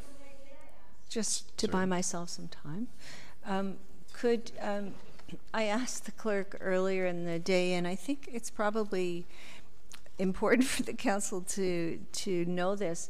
It's about petitions and confidentiality, and if I could just ask, while I'm looking at my notes, if the clerk could speak to that? Sure. Because we get petitions all the time. Michael, can you care to comment? Thank you. And through you, petitions, as Councillor Gartner, are generally difficult for staff to handle because you never know what someone understands when they're signing the petition. You know, it's always nice for staff to see a sort of a disclaimer on the top that says this may be part of a public agenda, but many times those aren't there. And then you have upwards of 100 names sometimes, and it may just not be allowed under MFIPA. So staff are very cautious with how we treat petitions and how we put them out publicly. If you need some more time, I can always ask a question if you want. Oh, thank you.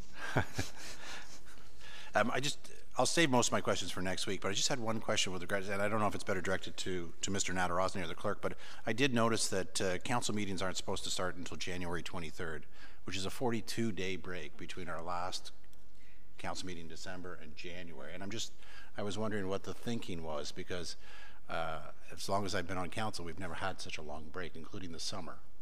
So perhaps somebody can comment. Through Mr. Chair, yes, it's January is a little odd. In 2018, there is 5 Tuesdays, and we generally hold the one cycle in January on the last 2 Tuesdays, so it is a week later than it normally would, and that's the reason behind that. I'll save it for next week, but I'll just make a suggestion that it moves up, unless we're also talking about then passing a bylaw to empower staff to make decisions during those 42 days. But I see the clerks, the CAOs looking at me. We'll take it offline. Councillor Gardner. I believe that the clerk answered most of my questions earlier in the day, but I would ask council, and maybe I'll speak to the members who are not here. I would like to ask council to consider what I said, about oh, I have no idea. It's about, perhaps the clerk can help me. It's about the number of delegates that we are allowing at GC and at council meeting.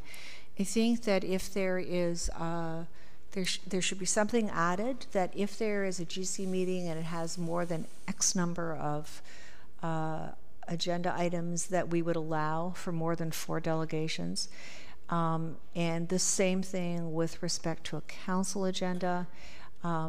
Perhaps limiting only 1 delegation per item, but at least allowing the public to be able to speak to us if they want. The second one is how we can solve the problem about motions. I mean, do we want to bring notices of motion forward for public discussion at a GC? Because if where the public can come if they want to comment on it. And if we don't want to do that, how can we provide the public an opportunity to comment at a council meeting? It's rare that we just have one meeting where a decision is made. So I think it's very important that we allow the public to comment. Thank you, Councillor Gardner. And I'll just say in the past, we've had conversations about this when the procedural bylaws come up, and council's been of the opinion, I think all of us have been of the opinion that, we would never not allow somebody to come to the podium, even if that meant waiving the procedural bylaw. And I think in the last 2 terms that I've been on, we've been very good about doing that.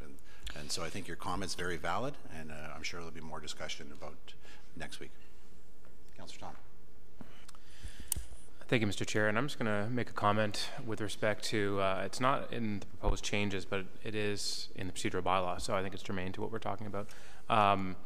That is open forum. I recently had an email from a resident who was emailing staff and then emailed council on finding what she called a presentation that was made to council on an issue that she had, was very important to her. And there was a lot of people in the chamber. The presentation was actually made at open forum, thus it was not part of our minutes. It was not part of our streaming, and it was not officially a part of the meeting. There was no chance for back and forth from councillors asking questions and so forth. And I think I agree with Councillor Gartner that, at least at committee, providing, more options for delegates to come forward if need be. That's where the kind of meat and potatoes of our discussions are supposed to take place at committee. And so having more members of the public, I'm not opposed to increasing the delegations from 4 to a higher number, whatever that may be. Even though Councillor Thompson makes a good point about our practice in the past to allow for extra delegations. But with open forum, it's really in a kind of limbo where it's not a part of the meeting. There's no requirement for the presenter to be part of the official minutes, for the presentation to be streamed, for any of the regular processes that we go through at council. So my comment, in my opinion, is that I think open forum in its current form is inappropriate. I think that we need to maybe increase members of the public's ability to come to delegate to council, and as I said, I agree with Councillor Gartner in that regard, but I think just leaving open forum where it is, where there's really no back and forth from council to the delegate, and again, as I repeated now a couple of times, it does not form a part of the official meeting, it's not a part of the minutes. It's not only not, I think, a proper way to run a council meeting, but I also don't think that it's helpful to the public who they don't know that it's not part of the meeting or that it's not part of the minutes. And I think it would just be much cleaner and easier for everyone if perhaps we increased from the delegates at GC from 4 to, I don't know, a higher number potentially than keep open forum where it is. I won't be making an amendment on this tonight. I just wanted to make the comment and certainly listen to the comments of other councillors. But certainly before next week, I might think about making an amendment for council. Thank you, Mr. Chair. Councillor Abel. Yeah, I know, I can't help it. Thank you, Mr. Chair. So I remember the first GC meeting I had in 2010, 27 delegates. We didn't finish delegations until it was 10 to 10. So well, people wanted to come and talk and tell us. Open forum, I got no problem with open forum. People want to come and talk to you, and it's not on the record. We're prone. They can say things that aren't true. They can say things that are offensive, but I get that. You get that. People say things to politicians they don't say to anyone else. I share some of the concerns on the notice of motion, and I remember Mr. Nadarozny asking me about that when we met. And it says here in the thing, the reason for the change is on feedback. So if I could, through you, Mr. Chair, ask what was the feedback, where it was coming from. I've never once had anyone say anything about notice of motions. Mr. Nadarozny. Was it from residents? Through you, Mr. Chair. No, it's from conversations with various councillors who have suggested that it might be a way to make sure there's a bit of a discussion, at least amongst two councillors, for before our motion is brought forward to the full agenda. Did they say why? Mr. Nadarozny. Through you, Mr. Chair, just to make sure that there is a seconder, so you don't have a motion arriving that potentially doesn't get a seconder or doesn't get a proper debate, and yet it would still be allowed to be out there and on the agenda with no chance of actually being considered by council. So it was just a way of making sure that it was that at least two people on council wish to move the motion forward. And I'm just trying to think, in my 2 terms, have we ever had that situation? Yes. We have? Yes, there was a time when a notice of motion was put on the agenda and it was withdrawn before it was ever put on the floor. So it did happen. So stuff happens every now and then. I don't see why it should be done that way. I can see why not. I mean, look at the case of myself. I mean, there's a good probable chance I'd never get a notice of motion seconded. And I brought up several important ones. I mean, and then it could be brought up by another councillor and get a second motion that way. So I don't think it's. I think it has more problems associated with it than any solution that it's supposed to overcome. And I would comment further that we should just leave it the way it was, because it brings concerns forward. I can say that half my motions are brought forward because of concerns by residents, and that if I didn't get a seconder, then someone else could bring it forward, and it wouldn't be fair. So I would rather not see that, and I don't see any reason to change it, except that it can be abused. And so I want to make that very clear. And I mentioned that to you, Mr. CAO, when I had that meeting, and I don't expect you to comment on it, but the motivation to change it is in my mind, it's not transparent. So I'm not in favor of that part. And if it was only comments that were brought forward to you and not by the public, I don't see why we would do it. And that's why I brought 3 notice of motions last week, because I knew this was coming down, and I wouldn't get any more for the rest of the term. So I would like to amend that, but perhaps what I'll do is wait for other comments on it, because the only 2 that have commented on it is Councillor Gartner and myself. And it might be worth discussing in council next week. Councillor Humphreys. Thank you, Mr. Chair.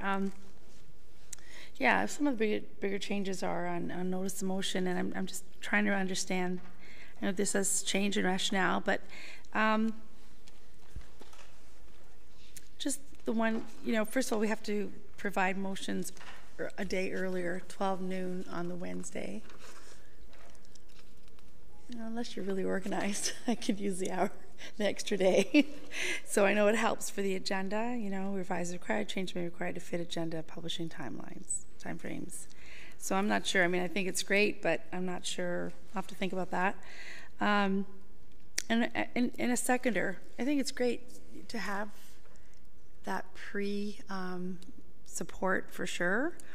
But to Councillor Abel's point, I'm not sure if you're going to get that all the time. And then there's an idea that sometimes won't get placed on the agenda because the individual can't get a seconder. So I have to think about that this week. I have to think about that. I'd like to ask the clerk or CO, is this common practice in other municipalities? We don't have to copy others, but are there other municipalities that come along with a motion that has a first and second? Mr. Nadarosny. Existing today. Michael. Through Mr. Chair, Councillor Humphreys, I don't feel comfortable providing an over or a point on that specific questions. I haven't really researched it enough, Okay. but I don't mind looking at it throughout the week and getting back to council next week. Sure. Great, Thank you. No, I like to understand that. I could probably do that myself too. So, and I don't know if I'm reading this correctly or not. Will we be speaking to motions during general committee or not? Because we don't today. We just speak to them at a council meeting. I heard that earlier. We don't speak.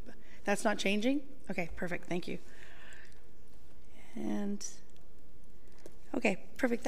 Those are just my questions. I'm going to think about it this week and maybe give you a call as well. Thanks. Okay. Seeing no further questions, all those in favor? Opposed? Motion carried. R4, planning application fees. Can I get someone to move the motion? Councillor Gartner, seconded by Councillor Tom. Speakers to this motion? Seeing none, all those in favor? Opposed? Carried. Next up is the Metrolinx Railway Overpass. Can I get somebody to move the staff recommendation? Councillor Gartner, seconded by Councillor Humphreys. Any speakers to the motion? Councillor Gartner?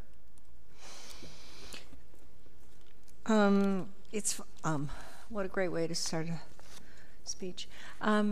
So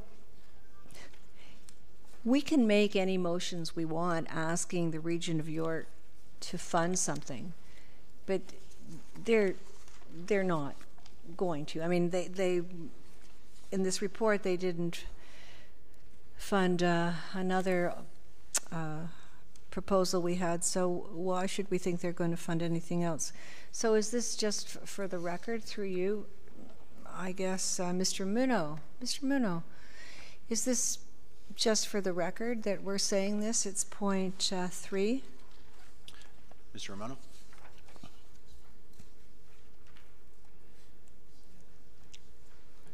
Through you, Mr. Chair, just to clarify, the region will fund, as part of our recommendation in 3, they will fund the sidewalk.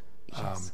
Yeah, the question, I think you're referring to the $2.5 million for the tunnel. They won't be funding that. But our recommendation is that we proceed with the future relocation of the sidewalk, and the region will fund that and take care of that. Councilor Gardner? With respect to this becoming a 6-lane road, are there any parameters when you, and it's, there's a dip in the road here. There's a lot of people use this to walk to Cardinal Carter. Are there any parameters for safety with respect to sidewalk in that area? Mr. Romano? Through you, Mr. Chair, I don't think that's a concern. I mean, part of the widening project, the region will have to undertake their appropriate design studies, and we do have the one sidewalk on the one side. So I don't think that is going to be an issue, considering that stretch of Yonge Street is already a 5-lane cross section. Councilor Gardner? Thank you. It's kind of a scary walk if you try and walk under the tunnel there, under the bridge.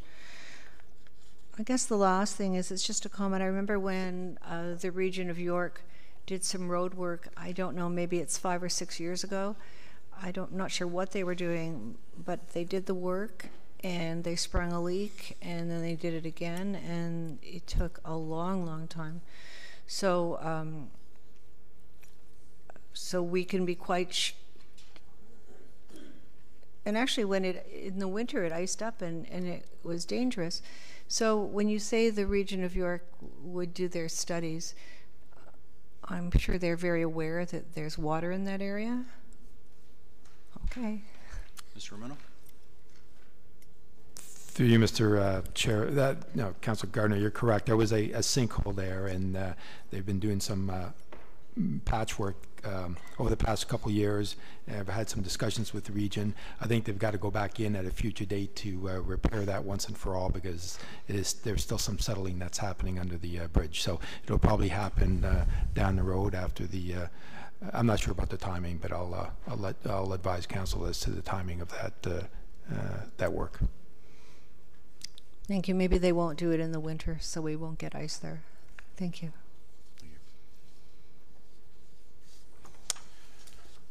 Any other comments or questions? Mr. Muno, I have a comment.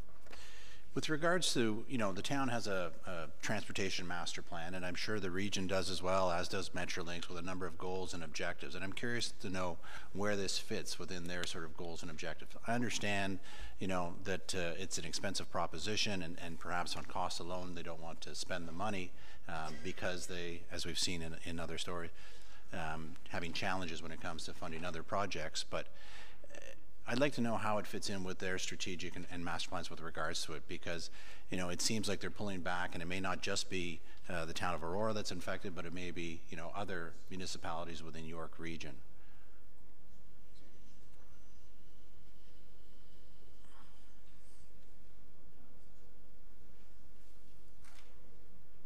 It looks like it's Mr. Downey. Through you, Mr. Chair, the region actually asked Metrolinx to consider the tunnel. That was their original request. That's why there's a design actually before council and a cost estimate. That was at the bequest of the region.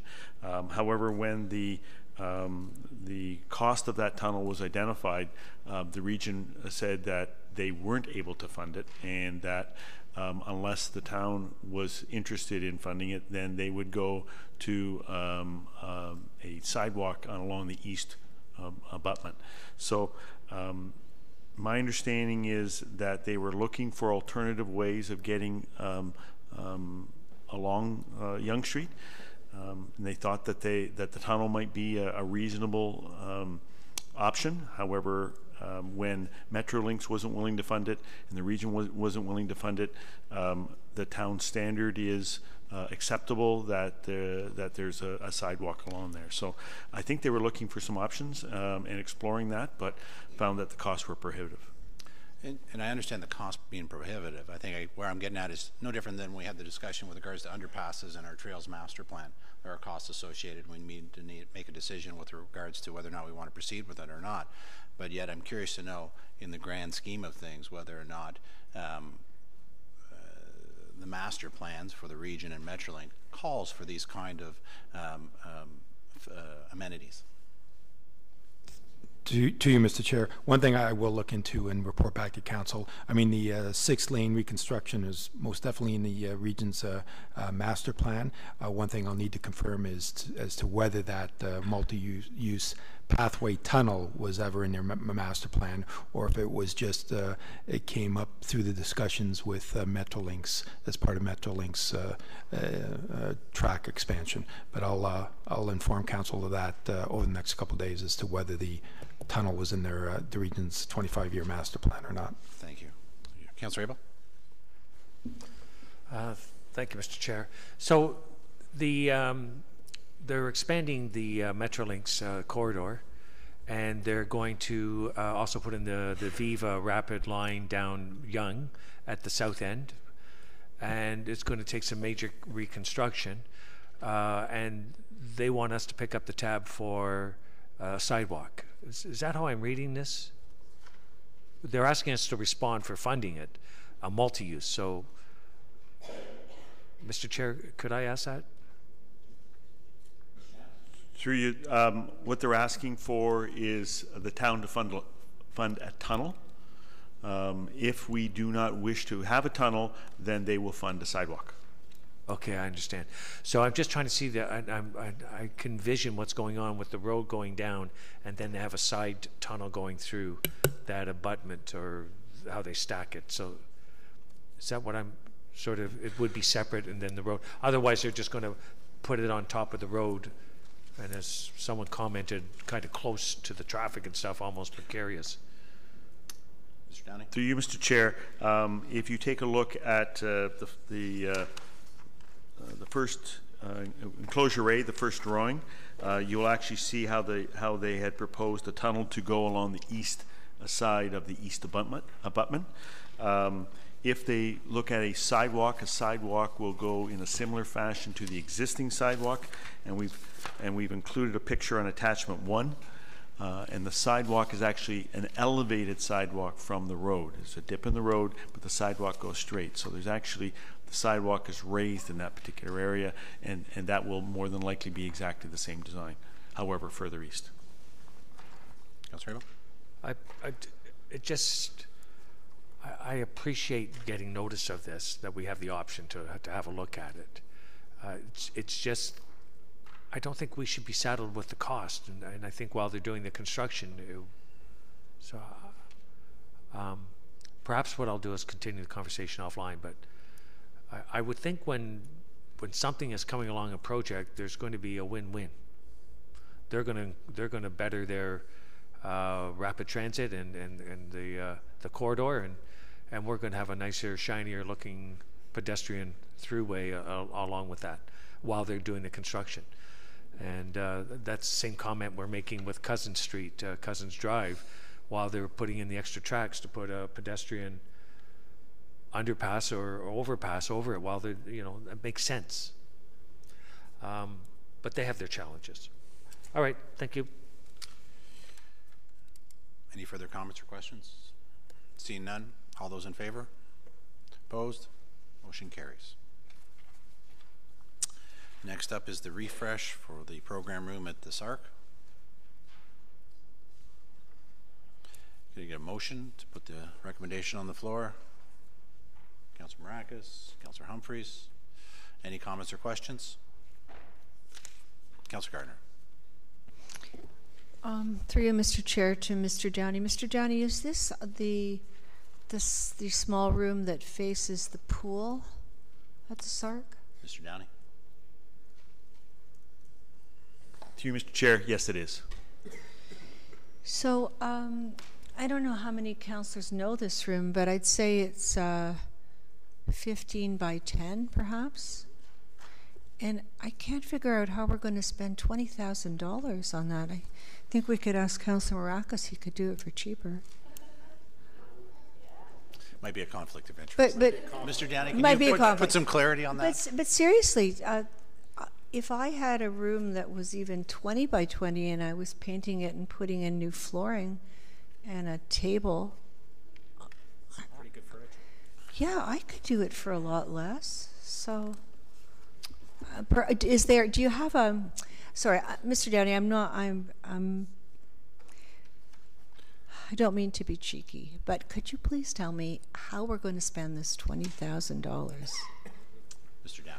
Through you, Mr. Chair, we obtained this cost estimate from an architectural firm, HOK, who has done some work here in Town Hall and continues to do work here in Town Hall. I'd be happy to present council with their cost estimate and how they broke that down to arrive at that, if that would be helpful. Perhaps, Mr. Chair, we could have this for next week. Mr. Downey, are you able to? That shouldn't be an issue. Great, thank you. Thank you very much. Councillor Abel. I know it's a bit cheeky comment. Thank you, Mr. Chair. But I mean, we did put $10,000 to paint and tile the room in the ALFC, where the radio was supposed to go.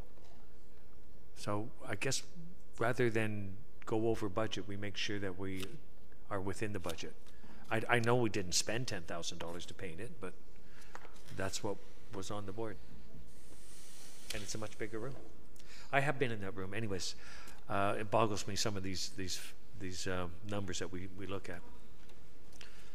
Thank you. Thank you, Councillor. Any further comments or questions? All those in favor? Opposed? Carried. Next up, pool liners.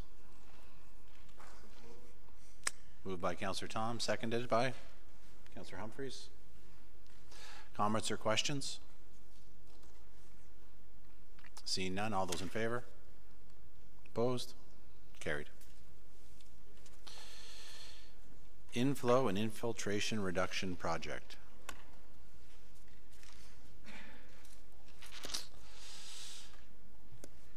Can I have a mover for the motion? Councillor Gardner, seconded by Councillor Tom. Any comments or questions? Councillor Gardner. Thank you, Mr. Chair. If the new landowners group that's composed partly of the old landowners group do this infiltration, sorry, I'm not sure what the official name is, an I&I project. If they don't do it, is there any capacity left? And is this going to be used for the 2C area? Where is this additional capacity going to be used? And if they don't do it, is there still capacity left? Mr. Ramuno. Through you, Mr. Chair.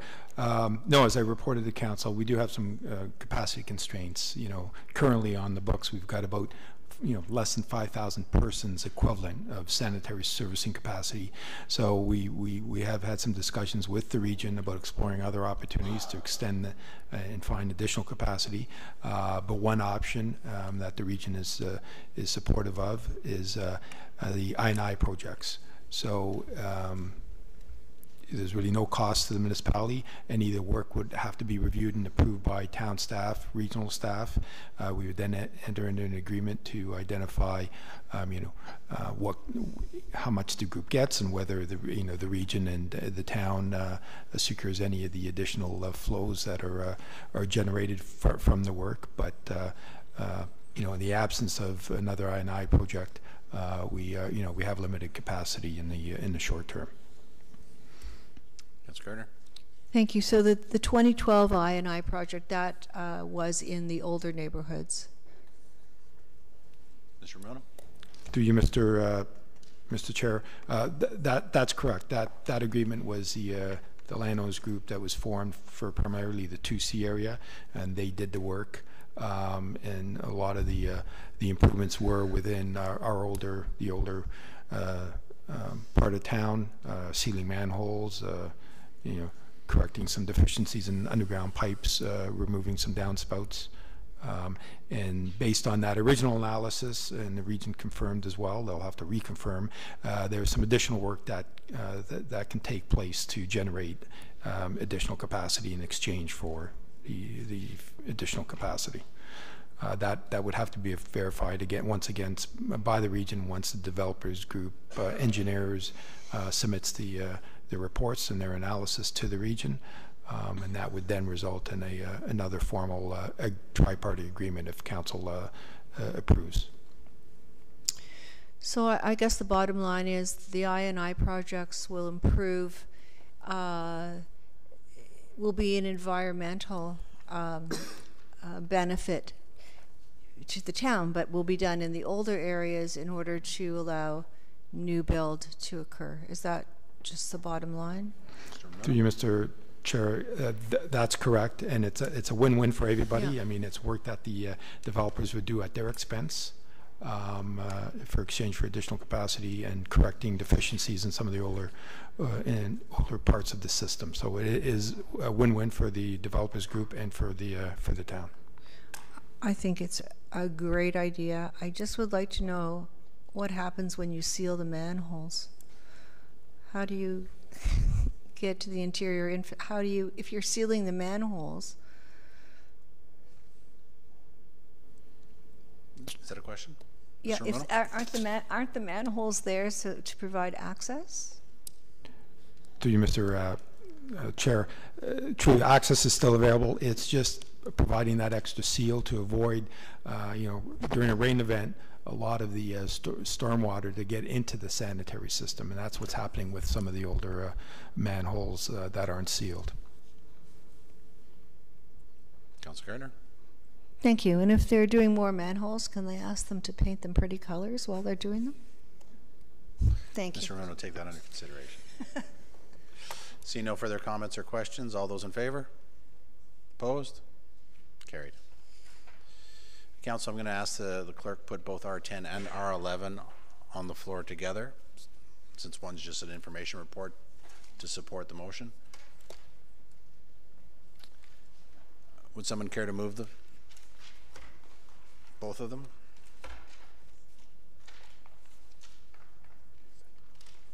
Councilor Abel and Mayor Daw.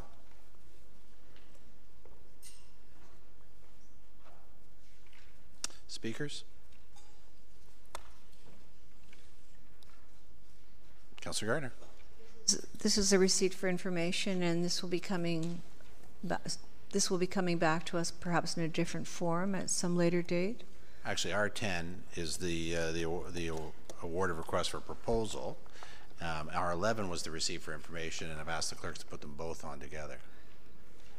So. Thank you. I'm absolutely opposed to R10, so can you call them separately? I can.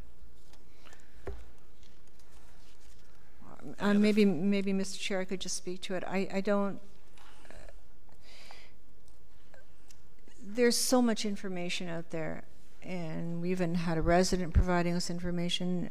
It's just, I can't see that we're going to. I know, and I do believe it's going to be fully covered. Mr. Nadarozny, can you? I'm sorry, perhaps there's the potential for it to be fully covered? Through you, Mr. Chair, that's correct. We're working on the potential of having the second half funded. We would put application in if council agrees to do the work. Then we would put an application in and hopefully get 100% funding at the end of the day. So we'd have to vote for it before we can get 100% funding. Through you, Mr. Chair, it's my understanding that we need council direction to do the plan, and then we can apply for funding for it. Thank you. Is the plan going to have next steps in it so that council has a real takeaway from it? Mr. Nadarozny? Or can that be ensured as part of the process? Through you, Mr. Chair, we'll make sure that's part of the outcome, sure. Councilor Marcus? Thank you, Mr. Chair. I guess through you to our CAO, if we approve this, Is there any way to back out if we don't receive the funding? Mr. Nadarosny? Through you, Mr. Chair, as long as we don't actually award the work, then we're not obliged. So we would wait and make sure that we had funding. And I appreciate that, but the wording in the motion or in the recommendations speaks to that the community energy plan be awarded to Indico Strategy. So do we need to change the wording possibly? Through you, Mr. Chair, it probably would be prudent, given that we've found out about this other source of funding, to say conditional on full funding, if you like. And I would appreciate it, and I think that would make the majority of council comfortable with that if it was conditional on that funding. So I'd appreciate it if we can change that wording. I'm not sure how we would, but if you could work with our clerk there to get that wording. Would you like to put forward that as an amendment? Definitely, please. Seconded by Councillor Tom. Any comments or question on the amendment, which is that the proposal be a condition, the awarding of the tender be conditional on, I guess, receiving full grant funding? Perfect. I see no. All in favor of the amendment? Opposed? Amendment carries. Further comments or questions to this one? Or Councillor Marcus, you still have the floor if you'd like.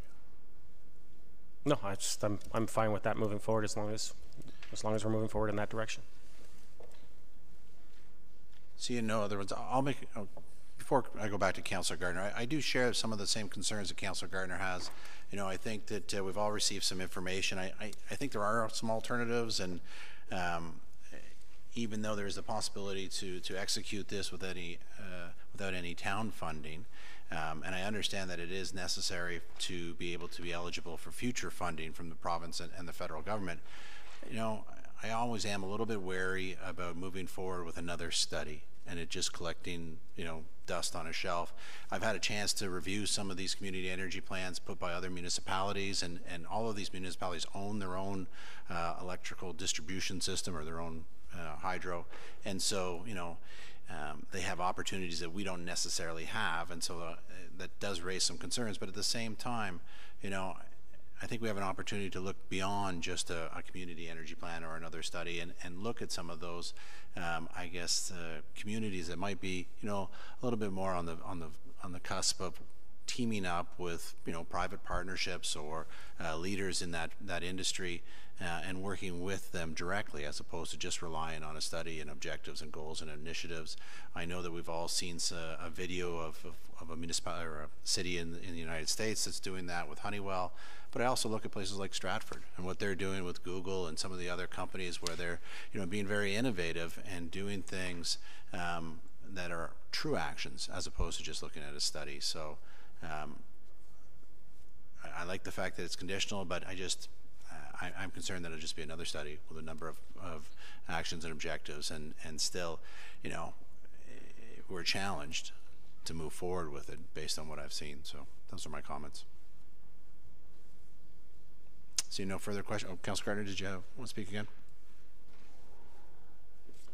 If I could just ask you through you, what do you mean we're challenged to follow through on it? I think that when I look at some of the community energy plans and other municipalities that own their own, you know, hydro, they have an opportunity to have a direct impact on residents and businesses by dealing directly with them to either entice them or put together programs for conservation, for reduction of emissions, you know, similar to what I guess you would say that hydro companies out there are doing when we receive the notices in our own mail.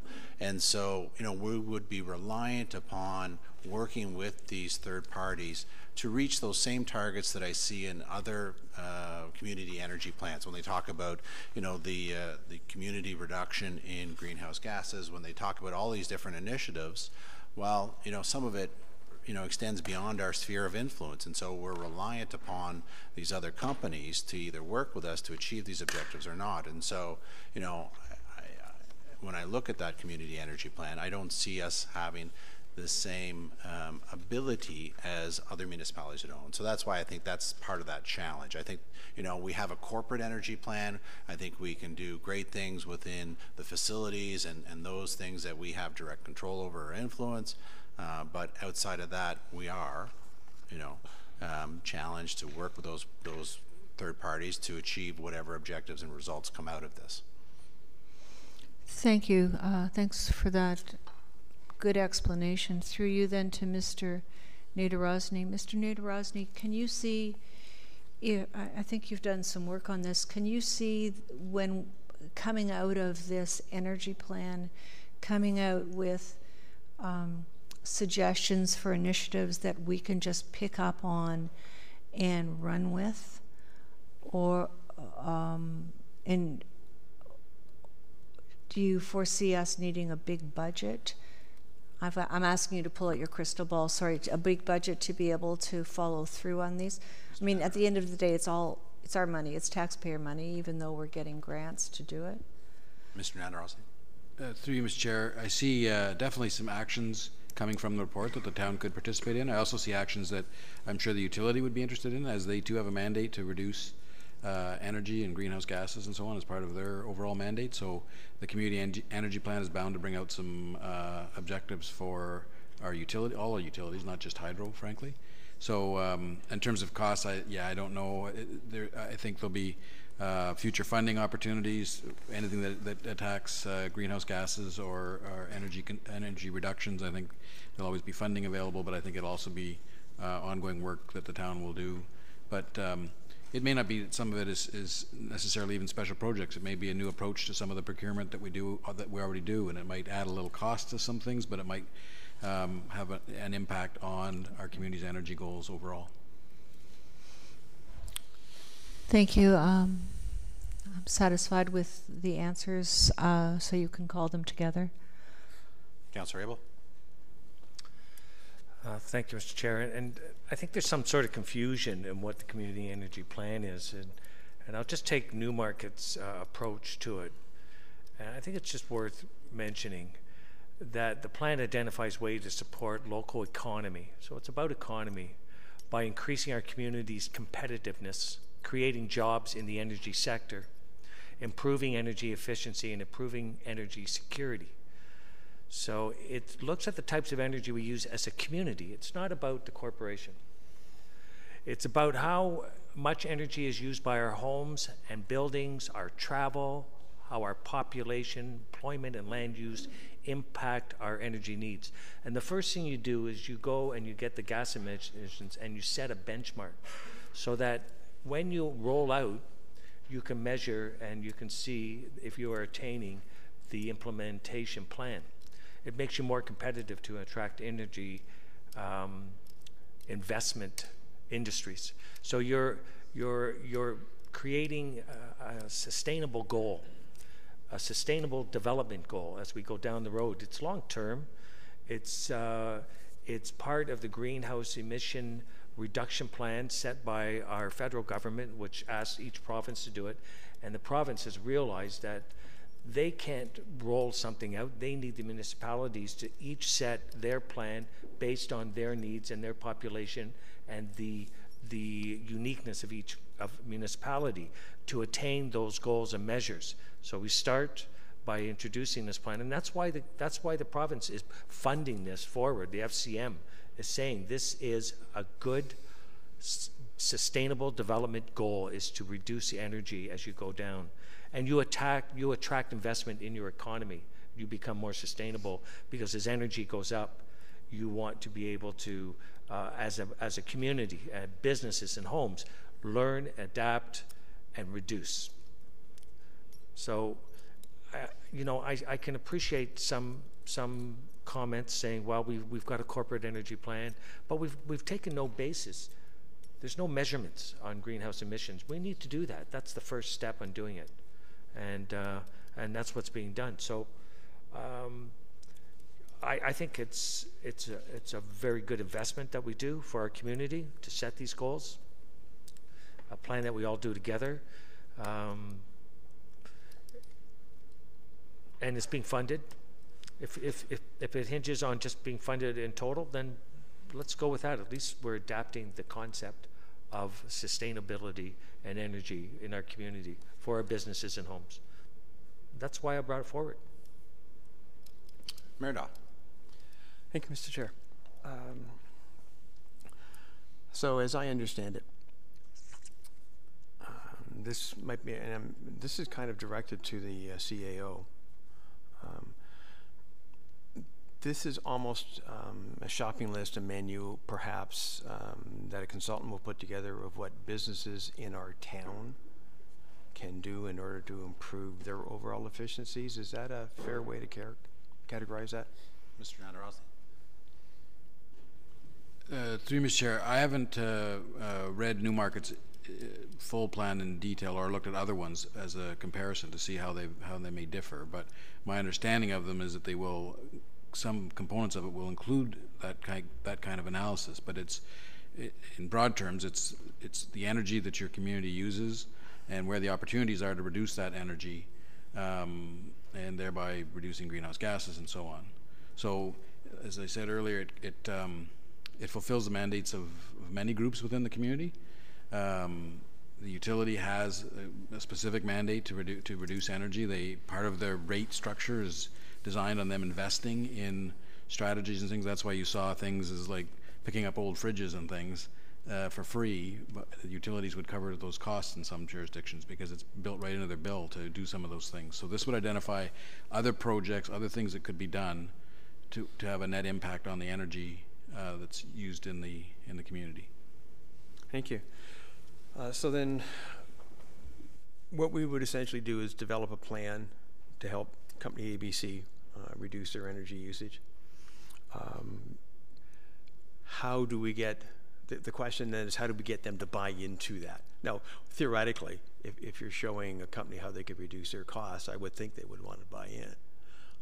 But that would really be a major step, I think, for us. So we've got, as Councillor Thompson said, we've got the report, we've got some suggestions. How do we put that into action? I think perhaps that's the question that I'm struggling with, and maybe some of my colleagues here. How do we actually make that work? So in principle, I agree with this. I think my challenge is that next step. Newmarket, of course, has their own hydro, so they have Newmarket Hydro. They have perhaps a little more leverage than we might. Although I know PowerStream is interested in working on these things. So I don't know if perhaps Mr. Nadarossi might be able to just dig up a bit of information between now and next week as to, I know Markham's got one. What are some quick successes as to how some of those municipalities have gone about it? Those who specifically do not have their own hydro company, which would be more comparison to us. So that would be a big benefit to me anyways. Thank you. I think Markham has their own, do they not? Doesn't Markham have their own hydro? No, not anymore? Okay. Councillor Marcus? No. Councillor Abel for the second time. Thank you, Mr. Chair. So, again, the idea is, and the strategy that is used for CEP goals, energy generation and distribution. We strive to have resilient, stable, clean, and secure local energy system. Economic development. As a result of using energy in a more sustainable way, we will create jobs and attract investment and businesses. Behavioral change and education. We will help reduce energy use and greenhouse emissions by raising awareness through programs and education, and build a connection between energy choices and actions and the things people care about. Energy efficiency of buildings. We'll continue to demonstrate leadership in increasing efficiency in existing buildings and continuously improve building performance through best management. So that we already have employed. Land use and growth planning. We will continue to build a healthy, complete community with mixed-use development, local jobs, well-connected mobility and transportation options. Transportation's efficiencies. Well, we all know we've got these big buses lumbering around empty. We should right-size those. So reduce per capita primary energy by use 40% from 2013 baseline to 2031. So there's a baseline. They do all the measurements that go into it, and it's extensive, these measurements. You know, if you look through, it's baseline energy cost by source, energy use sector by conversion losses, planning districts, energy use by sector. So we'll go to our industrial parkway area where that's a lot of higher use energy, and we'll say these are the goals you want to reduce. It just makes us all more sustainable and more competitive as we go down the road. And it goes on, and this is just the start. This is what we're paying for. and what we want our community to buy into. A stakeholders advisory group oversaw the development of the community energy plan. And in Newmarket, they had 30 stakeholders, and you can see them all listed there. It's very impressive of who was involved in all the businesses and people that were involved in it. I won't go through the list, but it's worth having a look at. This is a little different. It's a renewed focus on energy planning, and it's not just a corporation, it's the whole town. It's every part of the town. And we do baseline measurements so that we can compare and see what the implementation. So after 5 years, you can say, is it working? Are we making our targets? That attracts investment. That attracts innovation. That attracts all kinds of things. And it's sustainable. It's for our community. It's being paid for. This is a direction that all these towns are going for. We can see that there's a lot of municipalities already doing it. So we should hook on and do what they're doing in the province is encouraging, or be left behind. We don't want to be that. We want to be able to make these decisions as a council so that we are best providing for a long-term sustainable development plan. And you do it with vision, goals, and targets. And it's an extensive document. It's worth having a look at, and it's worth investing in. Councillor Maracas. Thank you, Mr. Chair. And I agree in the principle as well. You know, and that was a great read through some of the, I guess, Newmarket's report, I would assume. But you know, you're looking at the company that we're possibly awarding this to, and they successfully completed a community energy plan for City of Markham, Caledon, Waterloo, Kingston, and I would argue that if you read through any of those plans, you'd probably hear a lot of the same stuff. And I think that's the struggle that some of us are having is that, in essence, it's a template, and they just put it out, and then they just gear some things specifically towards your own municipality, and I don't see why we should spend $132,000 on a template. I agree with Councillor Thompson. You know, there's other communities, as he mentioned, Stratford, that's done stuff out of the box. You know, we should reach out to companies to work with them. Tesla, for example, has many things that they're looking at. They want to work with municipalities. They want to provide clean energy, provide solar energy within municipalities. That's the type of stuff we should be looking at, and not just developing a plan that we said many times that you just take it, you develop it, and it ends up just sitting on the shelf and no action comes of it. But I guess we'll see where this ends up, and I mean, I'd like to hear from my other two colleagues next week and hear what Councillor Peary has to say in regards to the FCM funding. So, seeing no further questions, all those in favor? As amended. Thank you. Opposed? That carries. Council, it's 9:10. Normally we take a health break, but I would say that we only have 2 items left in new business, so perhaps with your indulgence we'll just continue on and we can get it done before 9:25. Next up is R12. Moved by Councillor Tom, seconded by Councillor Maracas. Calls for the demolition of the buildings and the awarding of tender. Any comments or questions? Councillor Abel. Thank you, Mr. Chair. Are there any considerations for any significant artifacts that we could glean from the demolition? I will direct that to perhaps Mr. Downey. Through you, Mr. Chair, no, we don't believe there's anything of significance other than there's a plaque on the wall that we want to recover. What about those huge timbers on the roof? Mr. Downey? Through you, Mr. Chair, they're not of historical significance. I don't know what we would propose to do with them.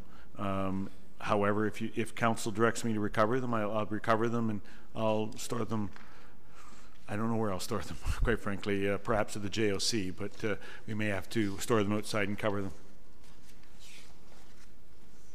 I'm just thinking that there might be a couple of things there that worth consideration.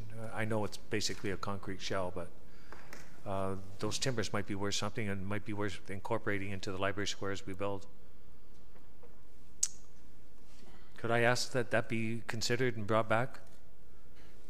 Through you, Mr. Chair. Excuse me. I can ask the contractor once we're awarded. I'm then have a ability to talk to them and find out if there are any additional costs for recovering those.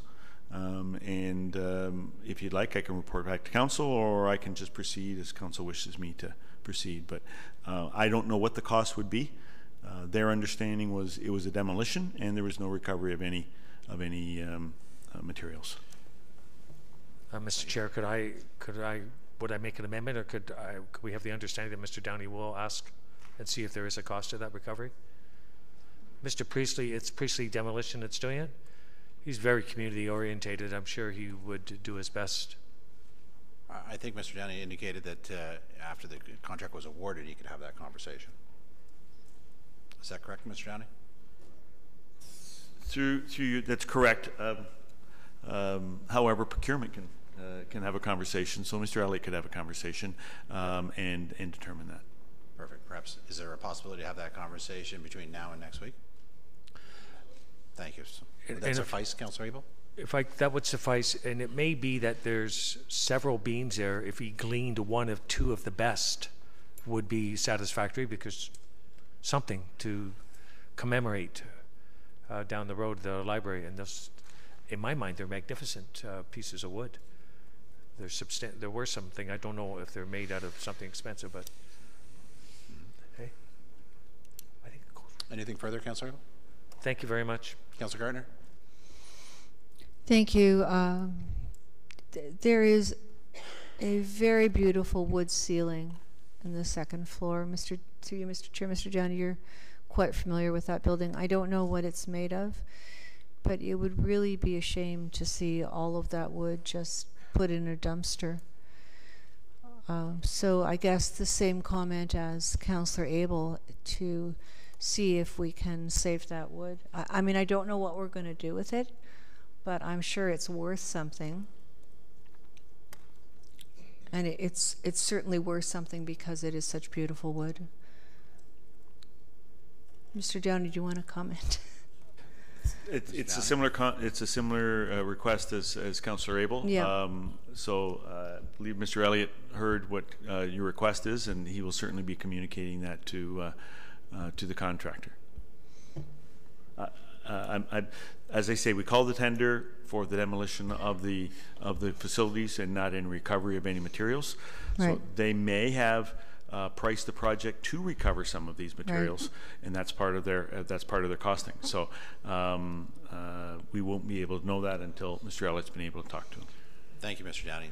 I think staff have heard. Thank you. And I don't particularly care who gets the money for the wood. I just think it would be a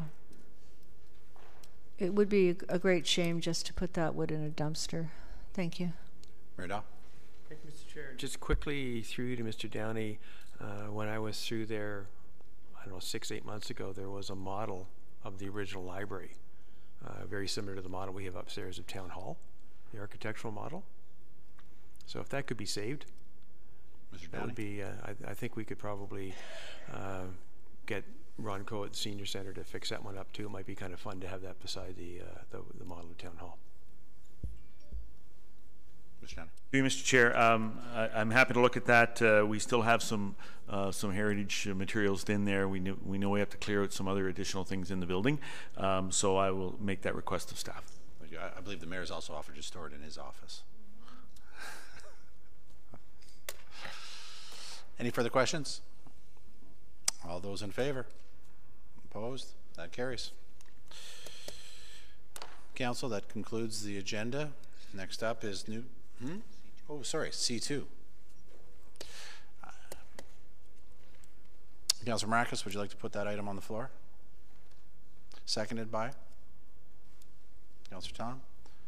Councilor Marcus. Thank you, Mr. Chair.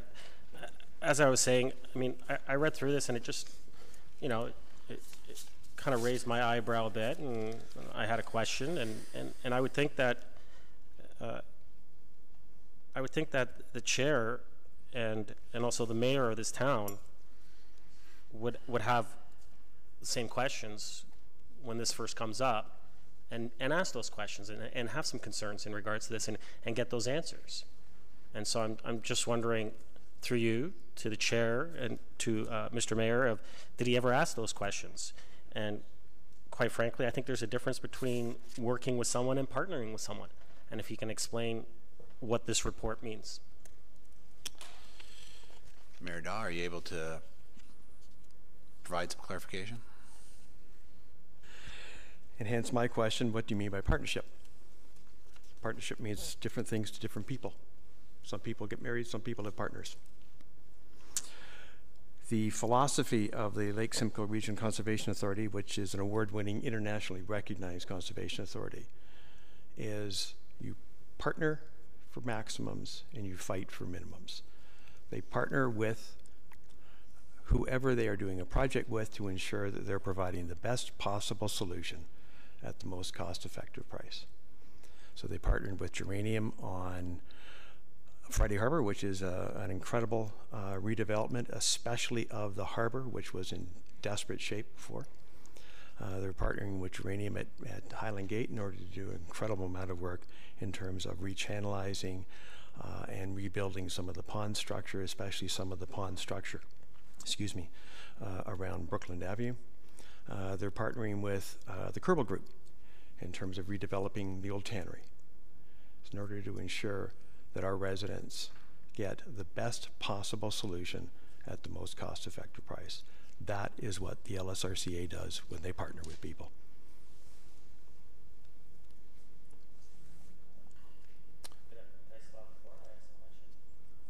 Councilor Maracus. Thank you. Thanks for that explanation. So, you know, to me, it sounds like they were in partnership while the application was in front of us. That's what it sounds to me. And you still didn't answer my question as the chair. Did it not raise a concern? Did you ask the question? You know, and quite frankly, you haven't explained, I think, to this council and to the residents, what does that partnership mean between Lake Simcoe and the developer? All you threw out to here as an answer is that it means many things. To me, there's a big difference between working with someone. That's what you explained, is working with someone. We work with many people. If you're going to partner with them, it's a big difference. And I think that if you didn't ask those questions, if it didn't raise your eyebrow a little bit to ask those questions, well, then quite frankly, I think you weren't doing your job. Sorry? If Councilor Maracus wishes to impugn me, I guess that's his choice. I gave him an answer. If he doesn't like it, that's his choice as well. And if he has other issues, and he could feel free to FOI the LSRCA as to what they think about partnership. I gave him an answer. If he doesn't like it, that's entirely his choice. Councilor Maracus, I would ask you to choose your words differently. I'll choose my words differently. In my opinion, I still have the floor. It seems to be going back and forth a debate between the two of you. Well, you know what? I can always bring this up next week as well, so I'll leave it for now. Any further questions with regards to the memorandum? Seeing none, all those in favor? Opposed? Carried. That concludes the regular agenda. We have no notice of motions to discuss this evening, so that leads us to new business. I will start on my left. Councillor Tom.